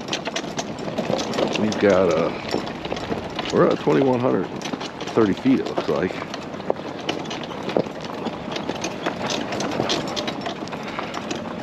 So it'll be interesting to see. I think these mountains around this area are all around 30. They might go up to 4,000. Highest point, now I don't know if we're in Virginia or West Virginia. I think we're in Virginia. Highest point in West Virginia is called Spruce Mountain. We've been there. We mushed it. And it's G over. Whoa. Okay. Boys. Trying to avoid what you went up. Yeah. Easy. I didn't even see Okay. it till I was on it. Yeah. Okay, come on, guys. That gives you the feeling, because you're all over, you're high up in the air, it gives you the feeling you're falling. But this thing's virtually impossible to roll. But when I start feeling myself going one way or the other, I step off of it to prevent it from definitely not going over. I only trust gravity a certain amount. So Spruce Mountain is one of the highest points. I believe it is the highest point in West Virginia. There's a sign there. That's how I remember it.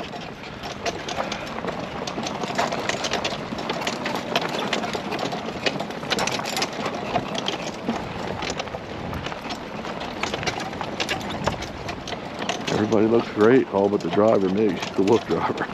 Yeah. Great.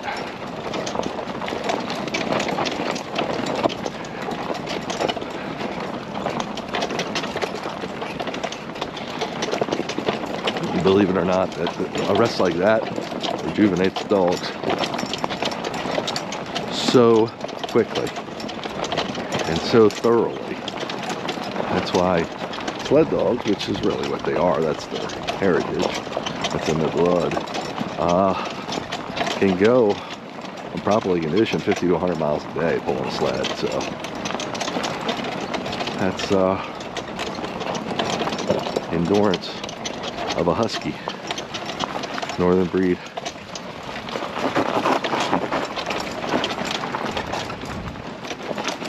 The trail's making me work, but it's awesome. Main thing is I gotta keep my arms loose, don't like tense up, but don't keep them too loose to where the steering can grab from you. So my ears are popping. Oh, we're 2,400 feet in the air now. Or 2,400 feet above sea level, sorry. When I say that, I get excited. I'm really climbing this mountain.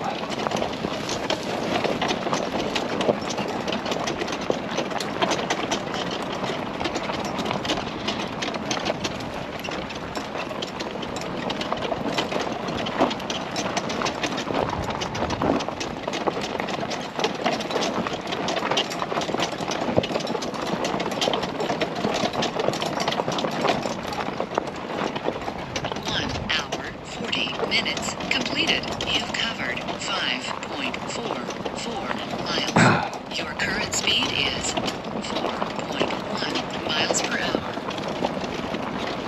Again, because of this rugged terrain with the scooter, the battery, it's sucking down some battery. I see the volts. These are 60-volt batteries, but I see that we're putting some usage on them today. They will run out at some point. I just hope we clock good mileage before they do, but you never know. Now we do have a portable generator where we can actually charge them, but to get any real longevity, easy guys, you have to charge it for a while. It's nice for a quick hot shot when you need to get it in the trailer and you're out of juice. You charge for 10 minutes and it gives you enough juice to ride it into the trailer, but beyond that it would take half hour to an hour, and we're only going to get a couple more miles, so it's not worth the time. But as soon as I get that battery booster, that'll really help the situation. A swim car doesn't usually, I've gone, I forget the furthest I've gone.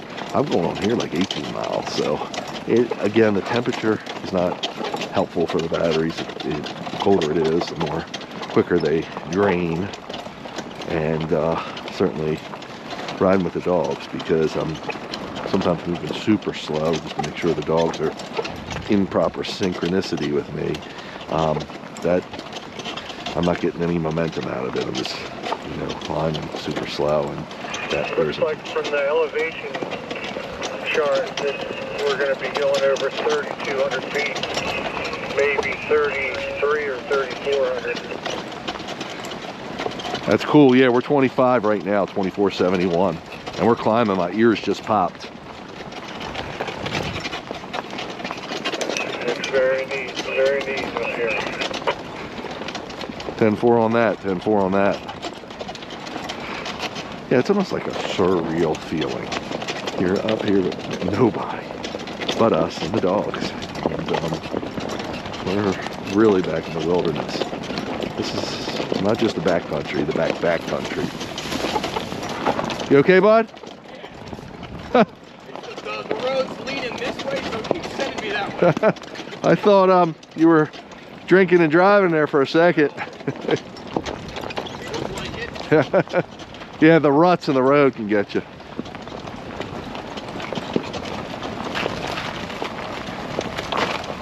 So I try to find the flattest part of the road, and sometimes you can't. You have to step off of it like you've seen me do.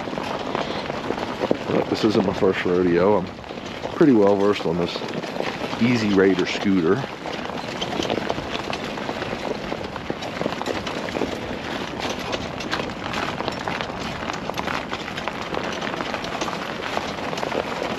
Because we're so far back here, that's why I have a satellite phone. Because you never know when we're going to need to get a hold of civilization. Now, where would we tell them to pick us up? We could send them GPS coordinates, but good luck with that. Obviously, if we need to be rescued, I subscribe to our rescue service, and we'll actually rescue you. Believe it or not, it's through a Garmin app I have. And we'll spend up to $100,000, or if they'll spend hundreds of thousands of dollars, and it won't cost you a penny as long as you pay your yearly insurance fee, basically. And I do that. Never needed it, proud to say, but it feels good to have it.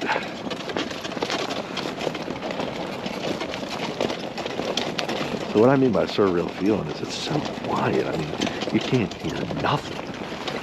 No cars. Just because these are electric, you don't really hear them. I mean, you're just hearing the movement of the equipment, basically. Sometimes it's quiet enough, you just hear the dogs panting. And if there's snow on the ground, you hear their paws hitting the snow. These can go through snow. Go back in my videos. We've been in snow the past 3 times, I think, before these. A couple times, if that makes sense. That's a nice grade here. We're on a 7% grade, which is decent, but it looks like it's getting more intense. Steeper up here. Again, that helps work the dogs out too. Climbing hills, I think, is one of the best things that I can do for them.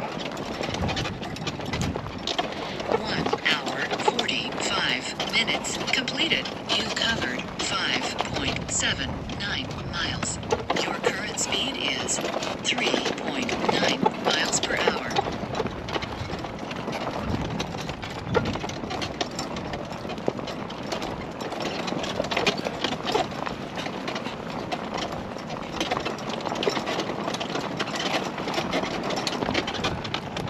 And we could have gone downhill. We ran this way going uphill. But we usually, I think it's better for the dogs to run uphill. Especially when it's going to be limited mileage. If going downhill, we would have got more miles. So make that trade-off in my mind.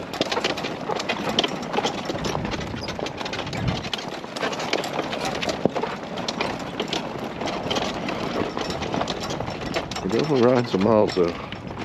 We're closing in on 6. We're definitely climbing some hills, I should say.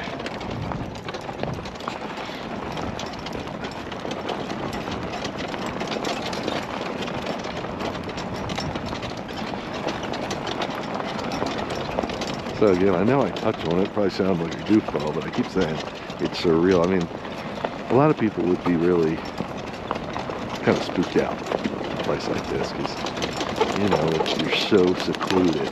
Oh, phone. That time I saw it.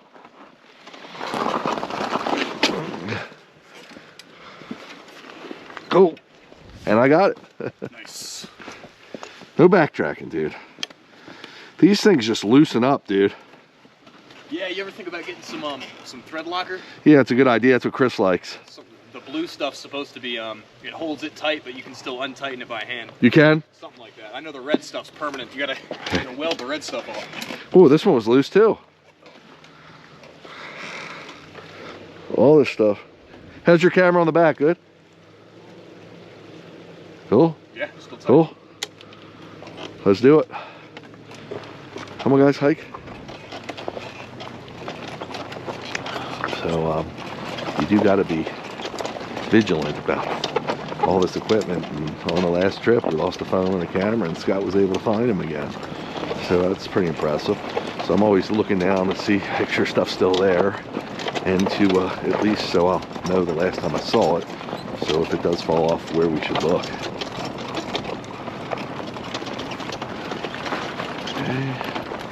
I figure this how I'm gonna cross this.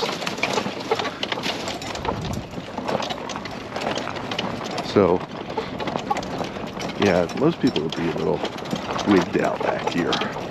We just, because I started off doing trail, I used to do trails by myself at night when I first started. I mean, I'm going back 25 years ago, but because of daylight savings time, it gets dark in my area like 4:30, 4:45 in the heat of the winter, in the height of the winter. And I didn't have a team back then. I just had my 2 dogs and me. But by the time I got off of work, because of my schedule, it was dark out. I just had to do it. So I went and invested in some night vision goggles, military grade. Probably one of the best things I ever bought. I could really see the trail now. I was riding a Seiko cart back then, but the dogs were out in front pulling more like a traditional sled cart, dry land mushing cart. So you can check me out on YouTube on that. That was pretty cool. Oh, really climbing here. Still says 7% grade, but it just looks steep.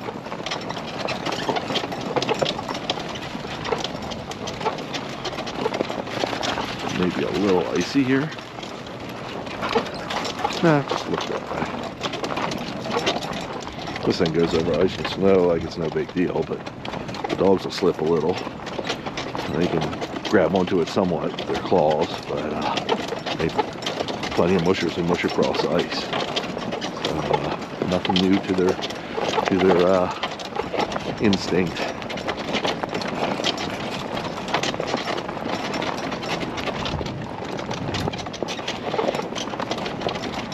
Over 6 miles now.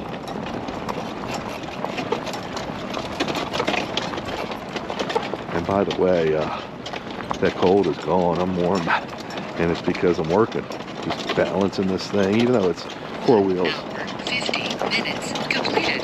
You've covered 6.09 miles.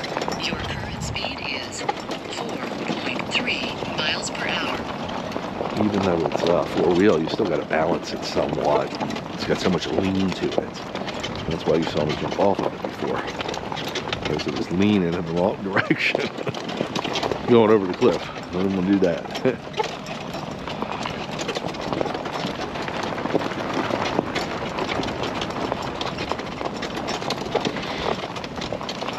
Whew. Yours are still popping. 2,750 feet so far. By the way, we could run into anything in the middle of these roads, down trees and big branches. So we carry electric chainsaw, and we've got some tow ropes.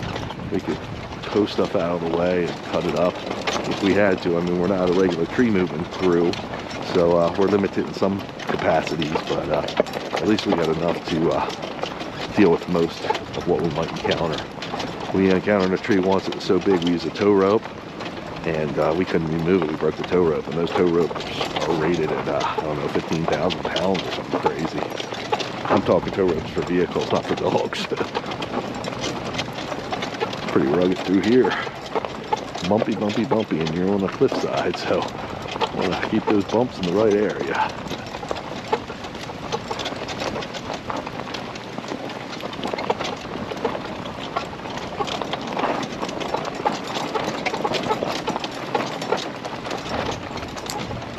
times these rocks want to turn your wheel too, so that's why I try to keep two hands on the wheel at all times. Only take it off if I got the itch, like now. You do it quick enough, it's okay. You kind of learn when you can hit yourself. What's this? Oh, I thought I had something across the road as we spoke. A little bit of ice, though. A little bit of water. A little bit of snow ice over there. Yep, a little bit of ice under my tires. And through the river, the water coming down the mountain. I see the voltage is definitely dropping. I'm hoping we can hang in there, give it a couple miles, but because of this uphill climb, we are now we're talking hill, 11%, 11.25% grade. So really, nice how Chase takes a sip as we go through that. Now Zaro, you can see, he's working coming through. Chris's wheels are turning. We've got four-wheel drive on that vehicle. I might have to kick it in just from that little bit of ice we went through. For the truck, it can be problematic until he kicks the four-wheel drive on. We do carry with us chains also. But Zaro, he's such a big dog, so it's pretty intense for him. And you might see his tether loosen a little because he's not engaged as much. He's climbing, but the bike's a little ahead of him. Chase is always ahead of the, always pulling on the tether. Jag's tether's always relaxed. It doesn't matter how slow or how fast you're going. He's always got slack in it. He's a genius. He just does the minimal amount of work. And Lola's is almost always taut, pulled out. She's pulling, trying to pull, remember. They're not going to pull this vehicle.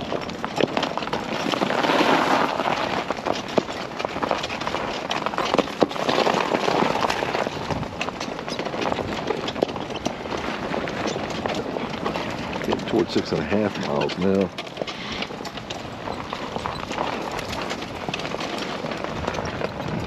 What a great ride. I mean, how cool is this?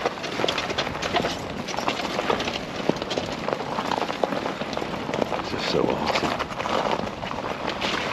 Now, I got to know the height of my deck that I'm standing on, because if I go something that's higher, I'm going to have a problem. It's going to stop me in my tracks. So you get a feel for that too.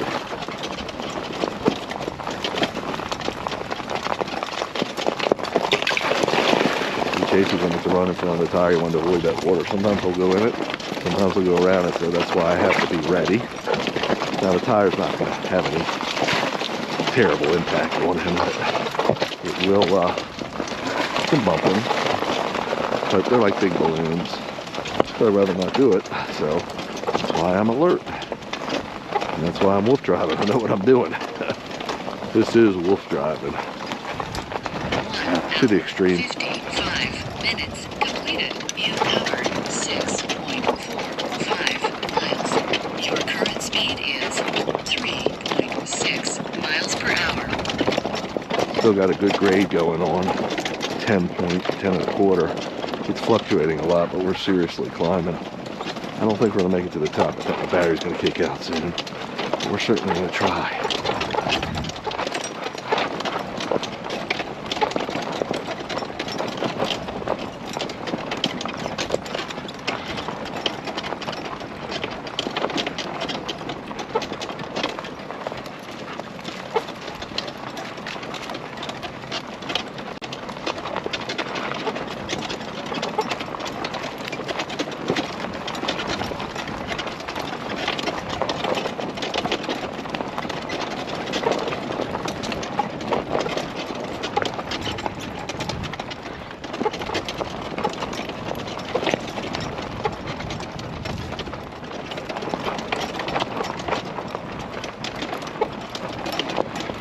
Even with the limited mileage, this hill climb is giving them a good challenge.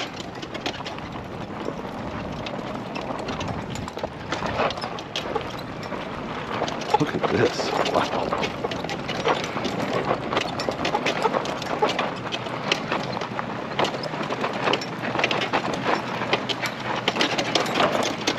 That's truly incredible. Also, as you get closer to the top of the mountain, there's less and less wildlife up here because there's usually not a good water source, and that's what we find. So, but we don't see any wildlife much anyway, because these places are so big that they're long gone before we get near them. Paul, over. G, over. Trying to find the best spot on the road.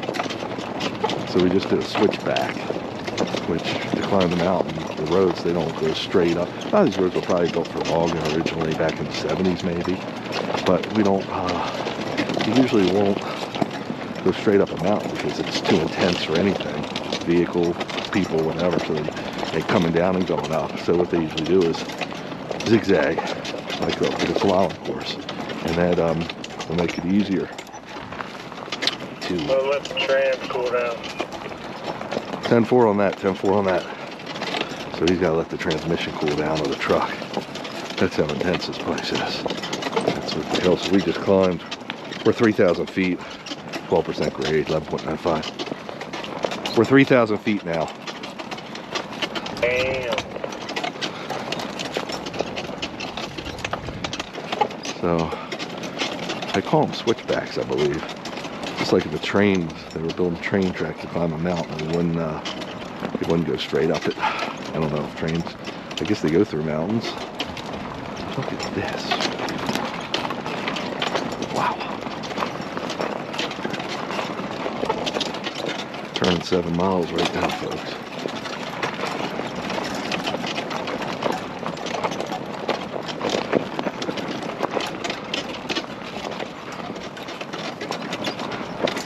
I don't think we've gone downhill the whole night. There's a city over there.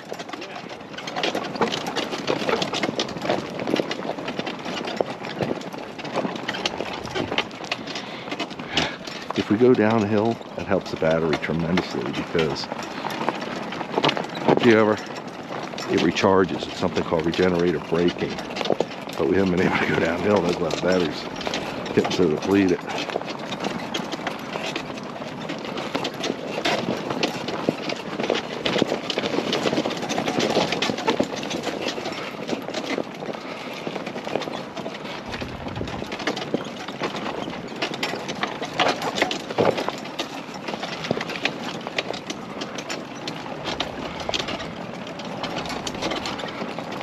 Oh, I thought I was wrong. 6.7 miles. I thought it said 6.9. Sorry. We're making our way up, though.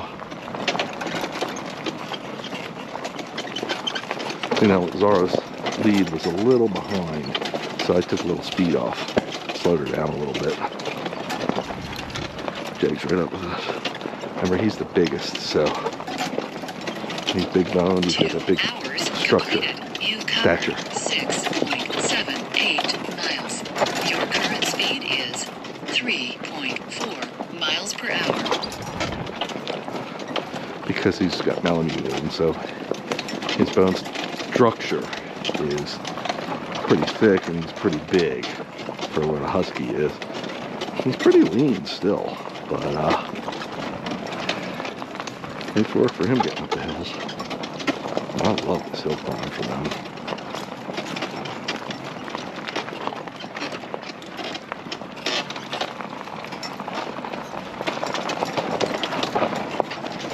Is that a left or right? I'd say right's the better option, yeah. Well, let's see what Chris says. We'll stop up here for a sec. Oh, guys. You want to do water? Yeah, let's do a water. Crispy, we can go right or left. We're stopping for a water, but you let us know. Let me look.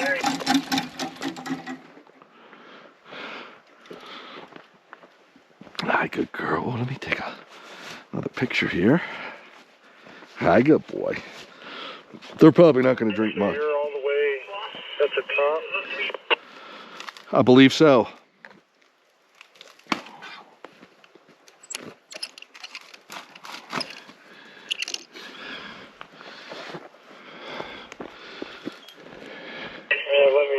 Let me make it up there so I can get get the map to move.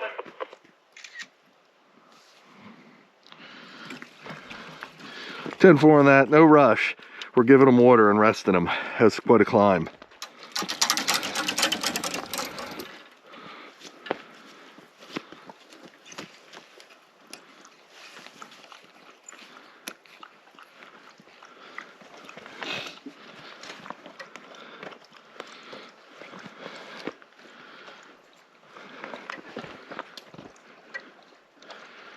Everything's looking pretty good. I'm gonna have a seat here for a sec. Oh man, almost 7 miles. Battery's taking a hit. Actually, it worked back up to 58 almost. Did you notice what yours was?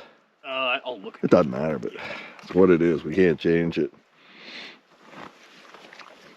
Your battery good enough on your headlight? Oh yeah, I haven't had any problems. I got another one if you need it. 58.5, yeah. You're higher than me on 57.9. But coming up was like 56. I was like, oh, it's gonna go, but that was quite a hill, wasn't it, dude? Yeah. Whew. We're 3,100 feet in the air. I mean, above sea level. So I heard Chris say something about. I think my walkie might have turned off in my pocket. your walkie? I heard him say we're gonna get to 3,200 probably on this road. Yeah, I think your walkie you left with Chris, didn't you? Or no? No, I actually pulled out 3. Okay. He thought I only pulled out 2, Two. but I've been keeping Okay. one right here. It doesn't matter. Yeah, I mean, normally I hear his calls off yours, but yeah, it's weird. Mine's on and fine, and it's broadcasting.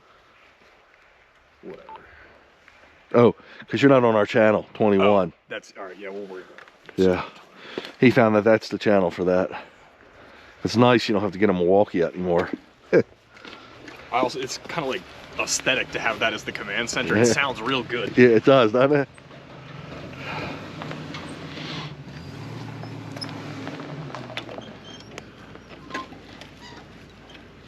Zara looks thirsty. We go right. I don't know what that left is, or if somebody cut in like a viewing, somewhere to view the mountain, or if it attaches back to itself. But I'm guessing somebody put it in to view off the mountain. 10-4 on that. That was Scott's guess, right? Nice, Scott. I just went above He is correct, sir. 10-4 on that. 10-4 on that. Be right back. Dig it Yeah, down. we still have 3 miles to go before we hit the tee. Yeah, I don't know if the batteries will hold out, but we'll see.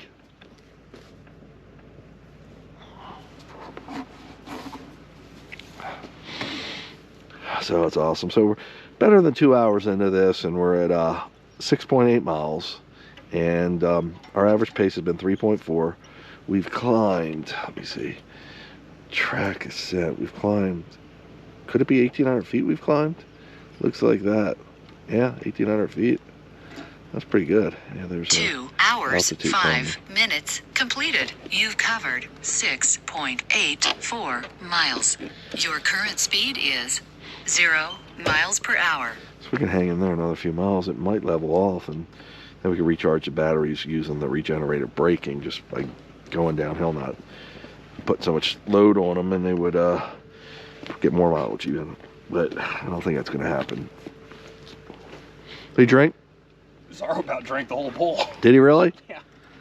Chase has been drinking out of the puddles. Yep.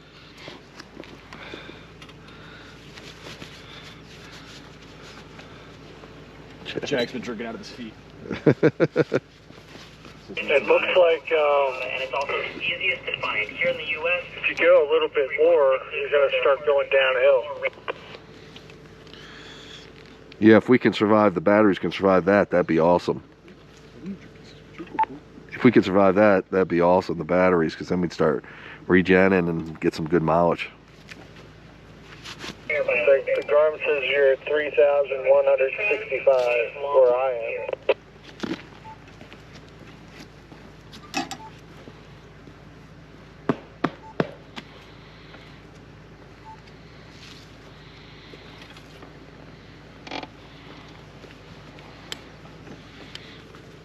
Yeah, we've got 3,136 here. We've climbed 1,800 feet. Yeah, it's like right up a little ways right up here. It looks like you're going to be at the top and then be going down. 10-4 on that, 10-4 on that. Here we go.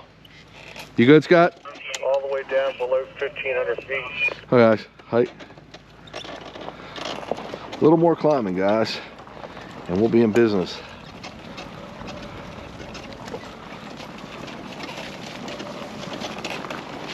Oh guys, what's that? I'll do a adjustment. Come on guys, hike.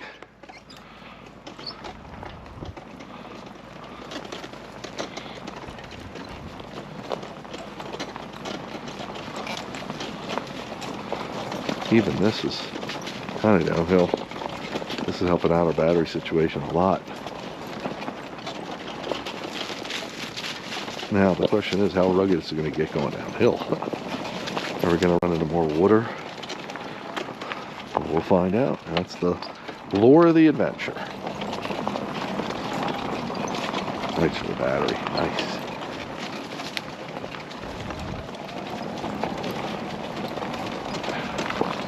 So this is how we do Wolf Driver adventuring, Wolf Driver on tour. As I said, back in the 90s and 2000s up until 10, I used to do a lot of it myself. Many times, many mileage, no team. I would go out at night, but it was usually only one or two trails. So I knew them like the back of my hand. And back then I was running 2 or 3 dogs. Yep, 2 or 3 dogs. Wasn't running 4 like I am now.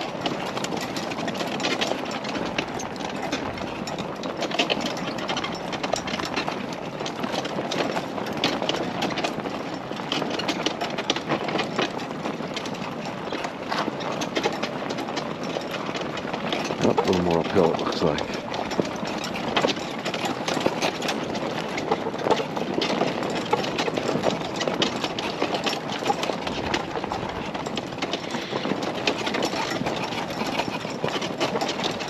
They teased us in that little downhill part.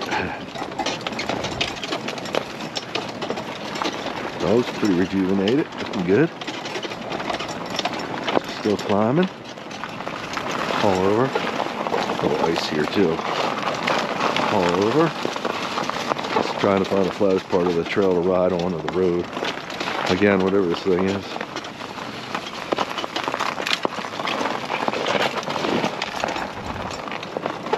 It's a little slow on that because I was giving Chase the opportunity to see where he was going to run before I made my decision how I was going to cross that little puddle.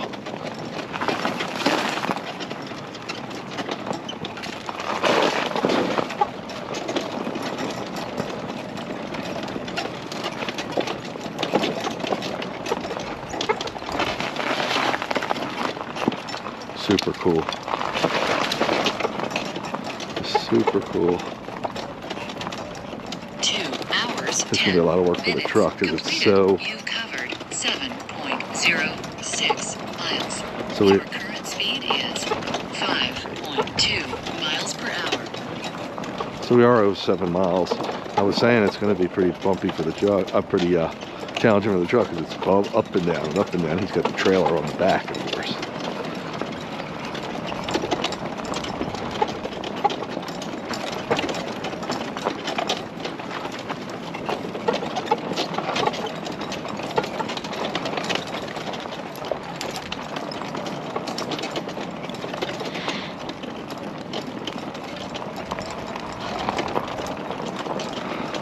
Even the little hills here. This is interesting. This slate or shale. That's cool how this mountain is formed. Very cool.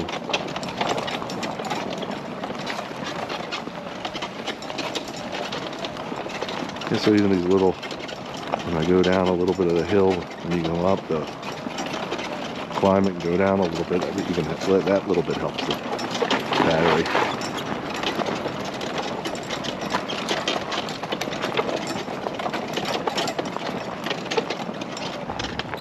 Trying to ride it as gingerly as possible, just so we can hopefully make it to the downhill point and get the battery going. That will rejuvenate the battery like nobody's business. I don't know.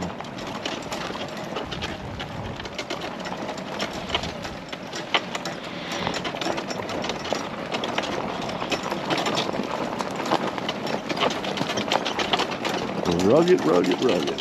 That's what we do, and that's why we got these vehicles, and that's the excitement for the dogs. Some days, I mean, we like to do all kinds of terrain. Go on grass terrain, even concrete blacktop. Try not to make a steady diet out of one particular terrain.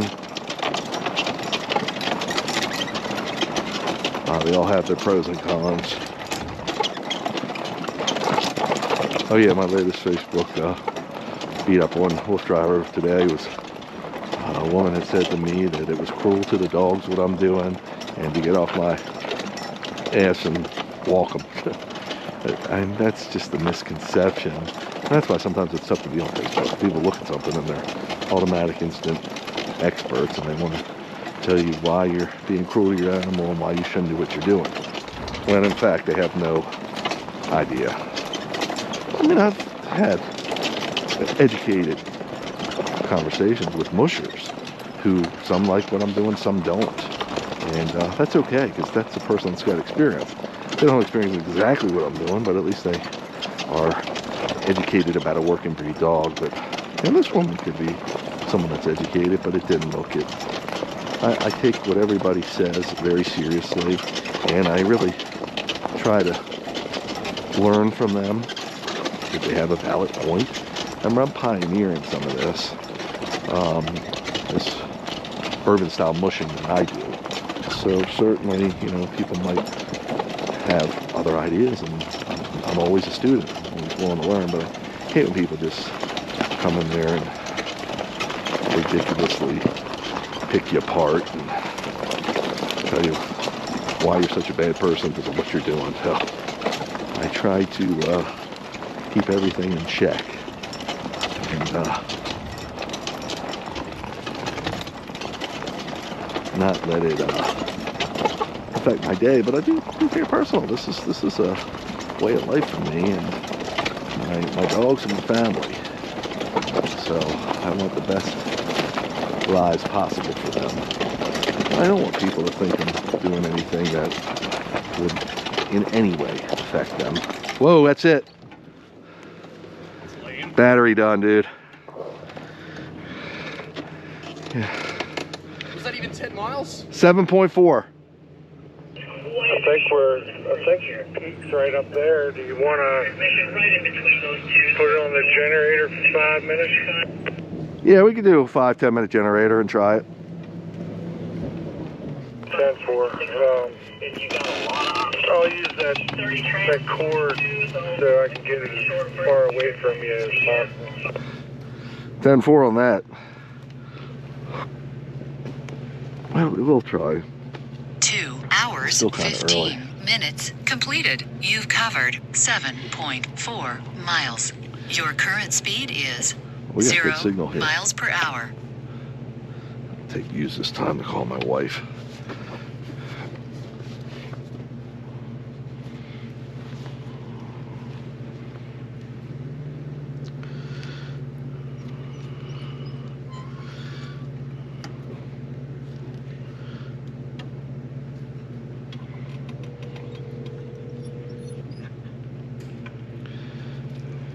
Bill. Hey, got signal up here.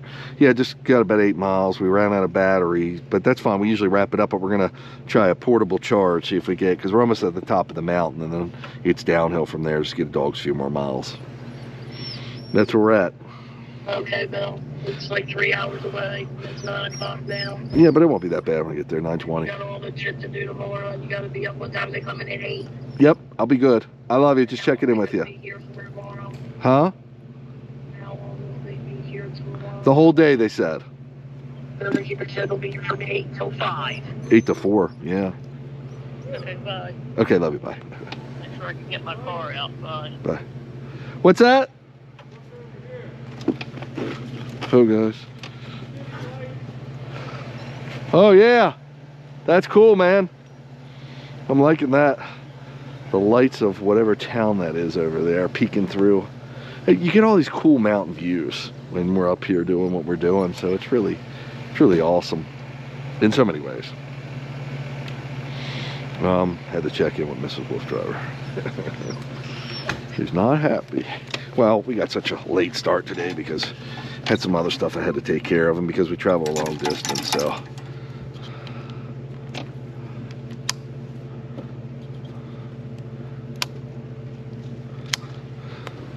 This thing is doornail dead. Whew.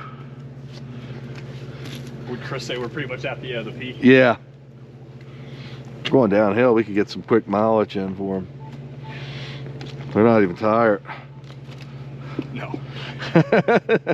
Chase be whining the whole way home. Thought there was going to be more mileage. Right, yeah. Hey, how's your thing? Was it going good? Your battery? Oh yeah, I have options. This thing died pretty much permanently. Yeah. But this one is riding real nice in my pocket right here. Yeah, that should last you the whole trip. Yeah, 2 more bars. It was full when we started. I'll bring a new the other one. Your battery on your bike was pretty good though.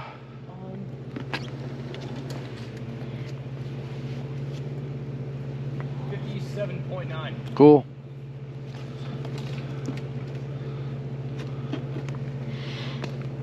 Yeah. If you're going uphill, it doesn't really go below 58. Oh, that's cool. You boys.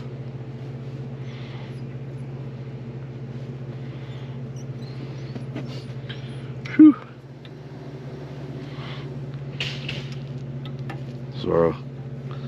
Zora says, I'll lay down in the mud.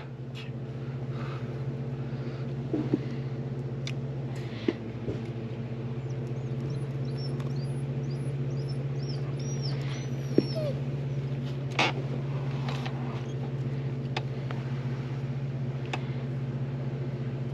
want to film us jumping the bike. What's that? I want to film us jumping the bike. People will love this shit.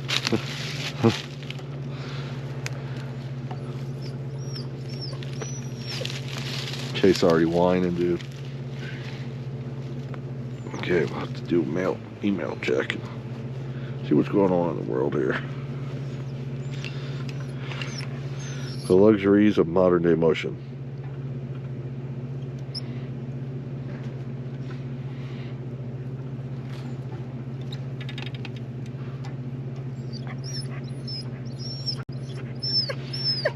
Okay, Chasey.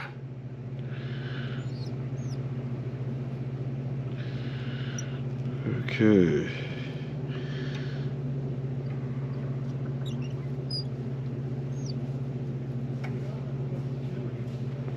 What is that?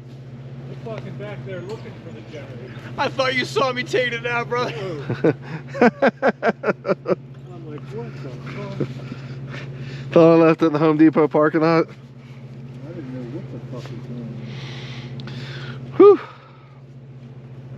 2 hours, 20 minutes completed. You've covered 7.4 miles. This is about as intense as the last place because 0 miles we per got that's hour. what we got out of it there.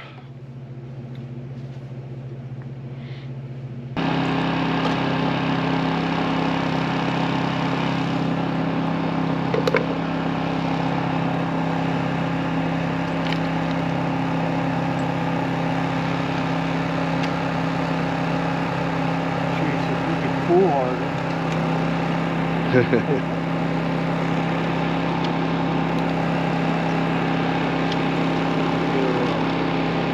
What's that, buddy? So I'm gonna go straighten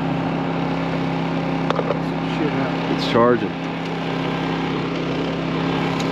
So folks, this is our makeshift way of getting some more power to the vehicle so we can continue our journey. Usually I don't do this, but because it's been so great and it's still kind of early, according to Mrs. Wolf Driver, but for us, I mean, we still got a 3-hour drive home at least. And because of the situation, okay, JC wants to go.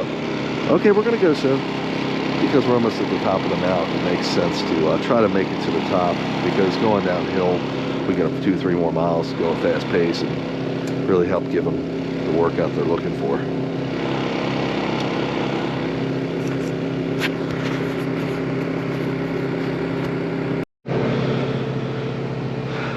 still charging the battery. And Chase is wine. Oh, that's a great picture of those two. That's a great picture of those two. Yeah, I got that one. Both of them looking right at me, right next to each other. It's on here. Great, great. Sarah, Chase, hey. Lola, Lola.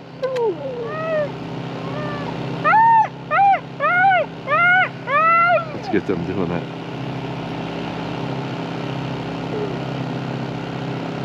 Chase wants to go.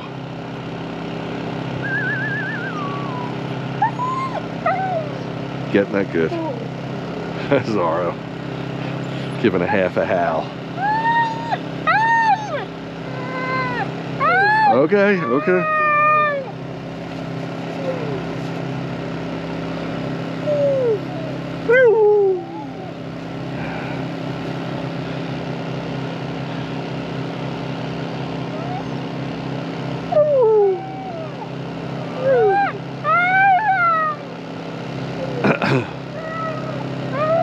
Okay, Chase. Call of the wild out here. Yeah. Okay, buddies. It's all good. Sarah's talking. Yeah. It's like, let's go, Dad. That's because they're the only ones that actually talk, man. Yeah, I know. Weird. They answer everything. It's weird. They really do. Okay, Chase.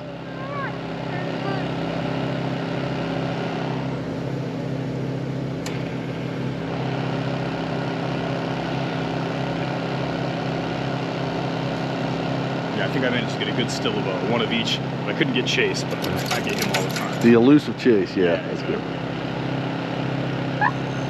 Your camera's riding good. My camera's not riding so, but he fixed it. But yeah, your camera I beefed up.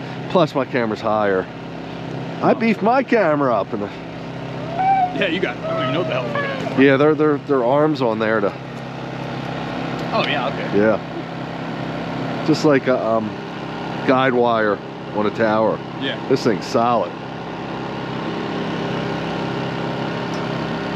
Oh, I was ready for it tonight.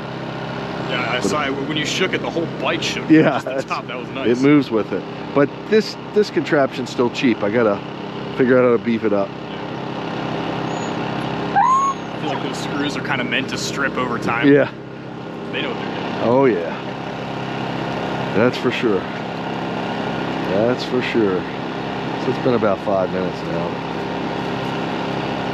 If we make it to the top of the mountain, we should be able to come down and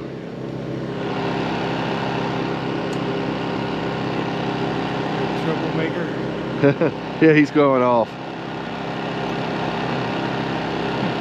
Nope. 58. That's what it says. That's what it is. You really think?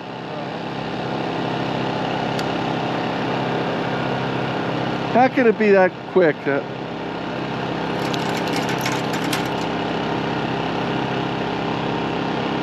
And since it's military stuff, they probably, what are you doing, buddy? You gonna ride? You driving today? They might be using the same plaid technology as Tesla. And something about the way it sends the electricity to the battery, it's super fast. Oh, really? But I don't actually Start know. back. I just assume. I know they're using the best shit they can get.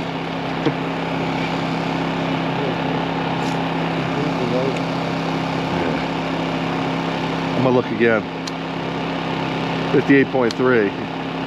Yeah, but it takes 8 hours to charge, and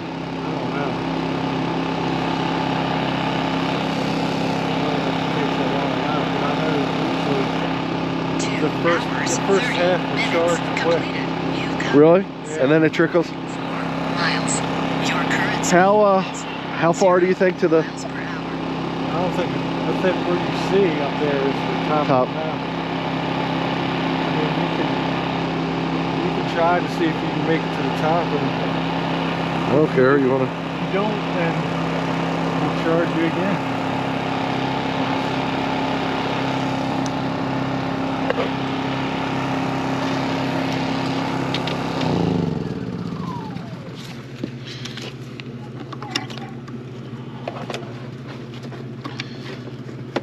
Trailer, you can charge it and drive.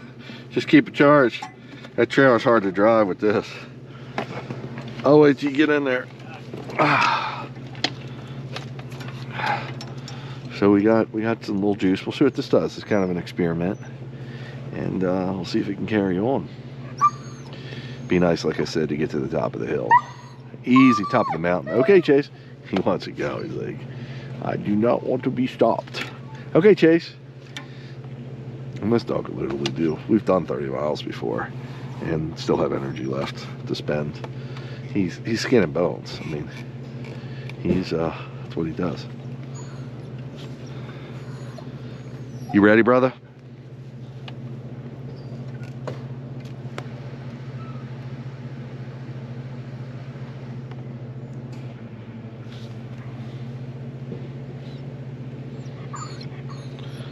You ready, Crispy?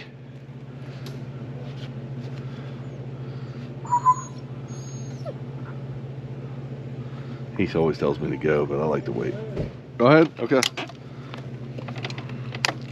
Here we go. Ready, Scott?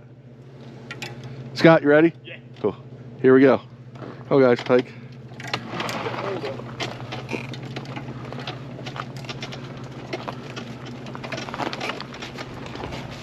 Why it does that? What's that? I don't know why it stops like that sometimes. It's not the battery. It might just be a surge from it getting low. So we're cheating the battery, essentially. Well, we're moving. If he's right about the top here, we might get the dogs more mileage in. I thought maybe give it a half hour, but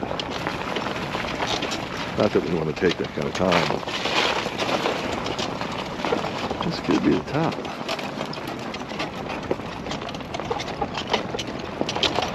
It's already down to 55. So.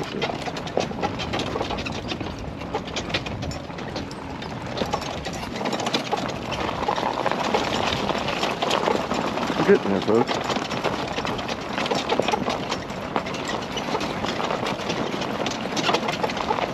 I think it's further than you think.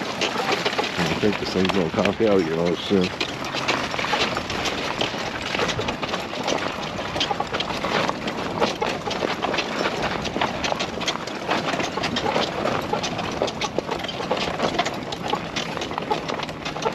But we're trying.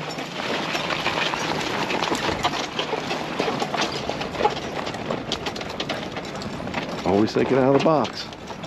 Not many people would take a portable generator with them to do recover the battery like we've done. But we use the portable generator for sometimes charging also, full charging on the go. Whoop, that's it. Yeah. That's it, buddy.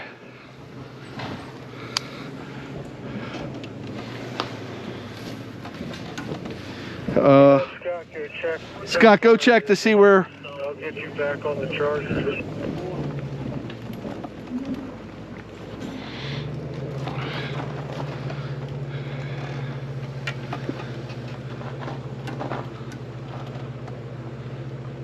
If it's not right around the bend, we'll call it a night here. I know, JC. Some days are more mileage than others, buddy.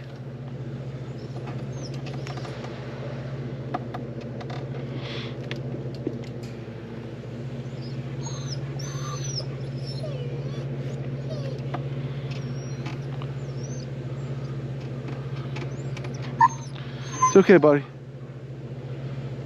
JC, no matter what, he has to pull the generator out, because even if we do wrap it up here, we'll have to charge it to get it in the truck. You've covered 7.53 miles. Your current speed Chase, is 0 miles per hour. now he wants to get in it. He wants to finish riding, or he'll be good if we get him in the truck.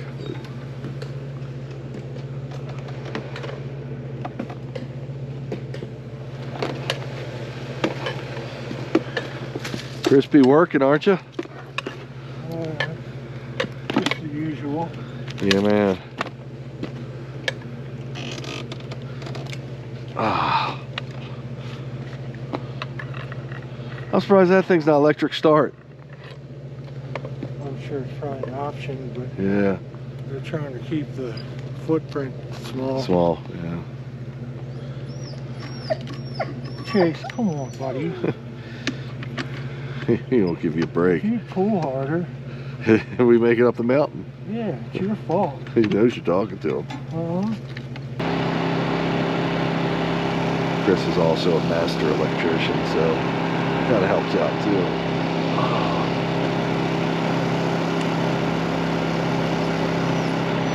Helps him knowing some of the workings. Scott's trying to see how much further it is ahead, like I said, but I don't want to promise, and I haven't heard from him. Probably not further. Okay, Chasey. So what we'll probably do is just put water in their bowls. They've been watered, and wrap it up. The dogs in the truck.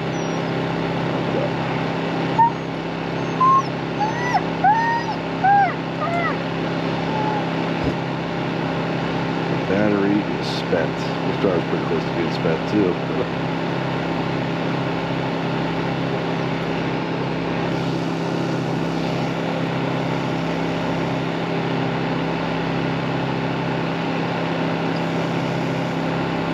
That was really nice.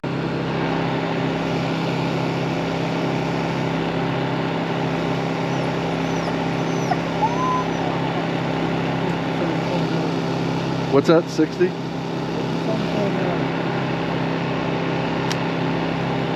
56.9 here. 57. 57.4. That's rising. But it doesn't look too promising. Oh, here he comes. Scott's doing a little recognizance.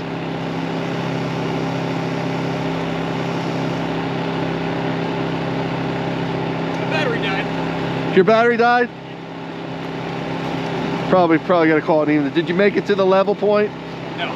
No. Okay. Going about less than 2,000 feet, let's be real, but half a mile up that way, it's still looping up the mountain. I didn't see it level out. Okay. Let's put water in the truck.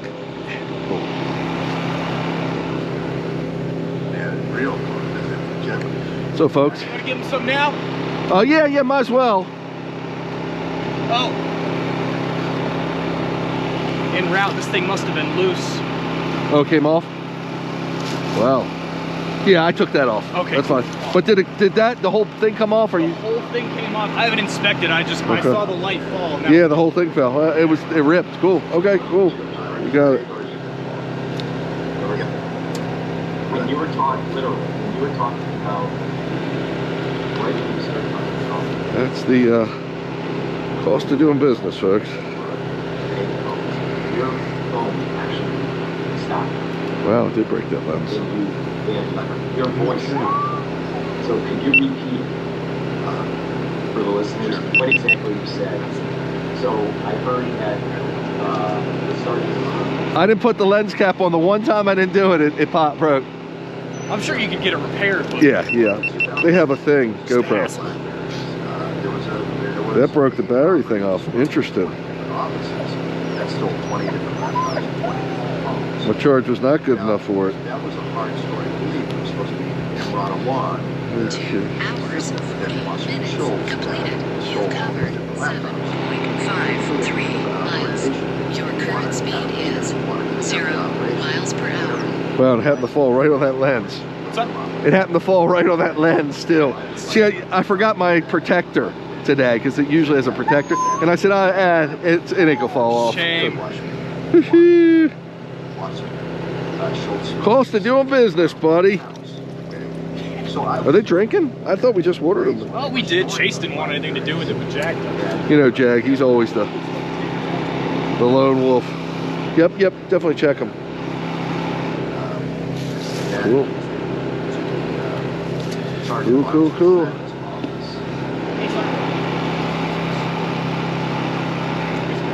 Okay, Mr. Chase. Chase has been carrying on, dude. Make sure I can get to the steps and everything. So folks, gonna put the dogs away. I'll show you how I do that. Still a great run. Been nicer if the battery held out. We could have gotten a little more mileage in. We got them a good workout. And that's the way we do it here in Wolf Driver Land. I'm going to take one picture for the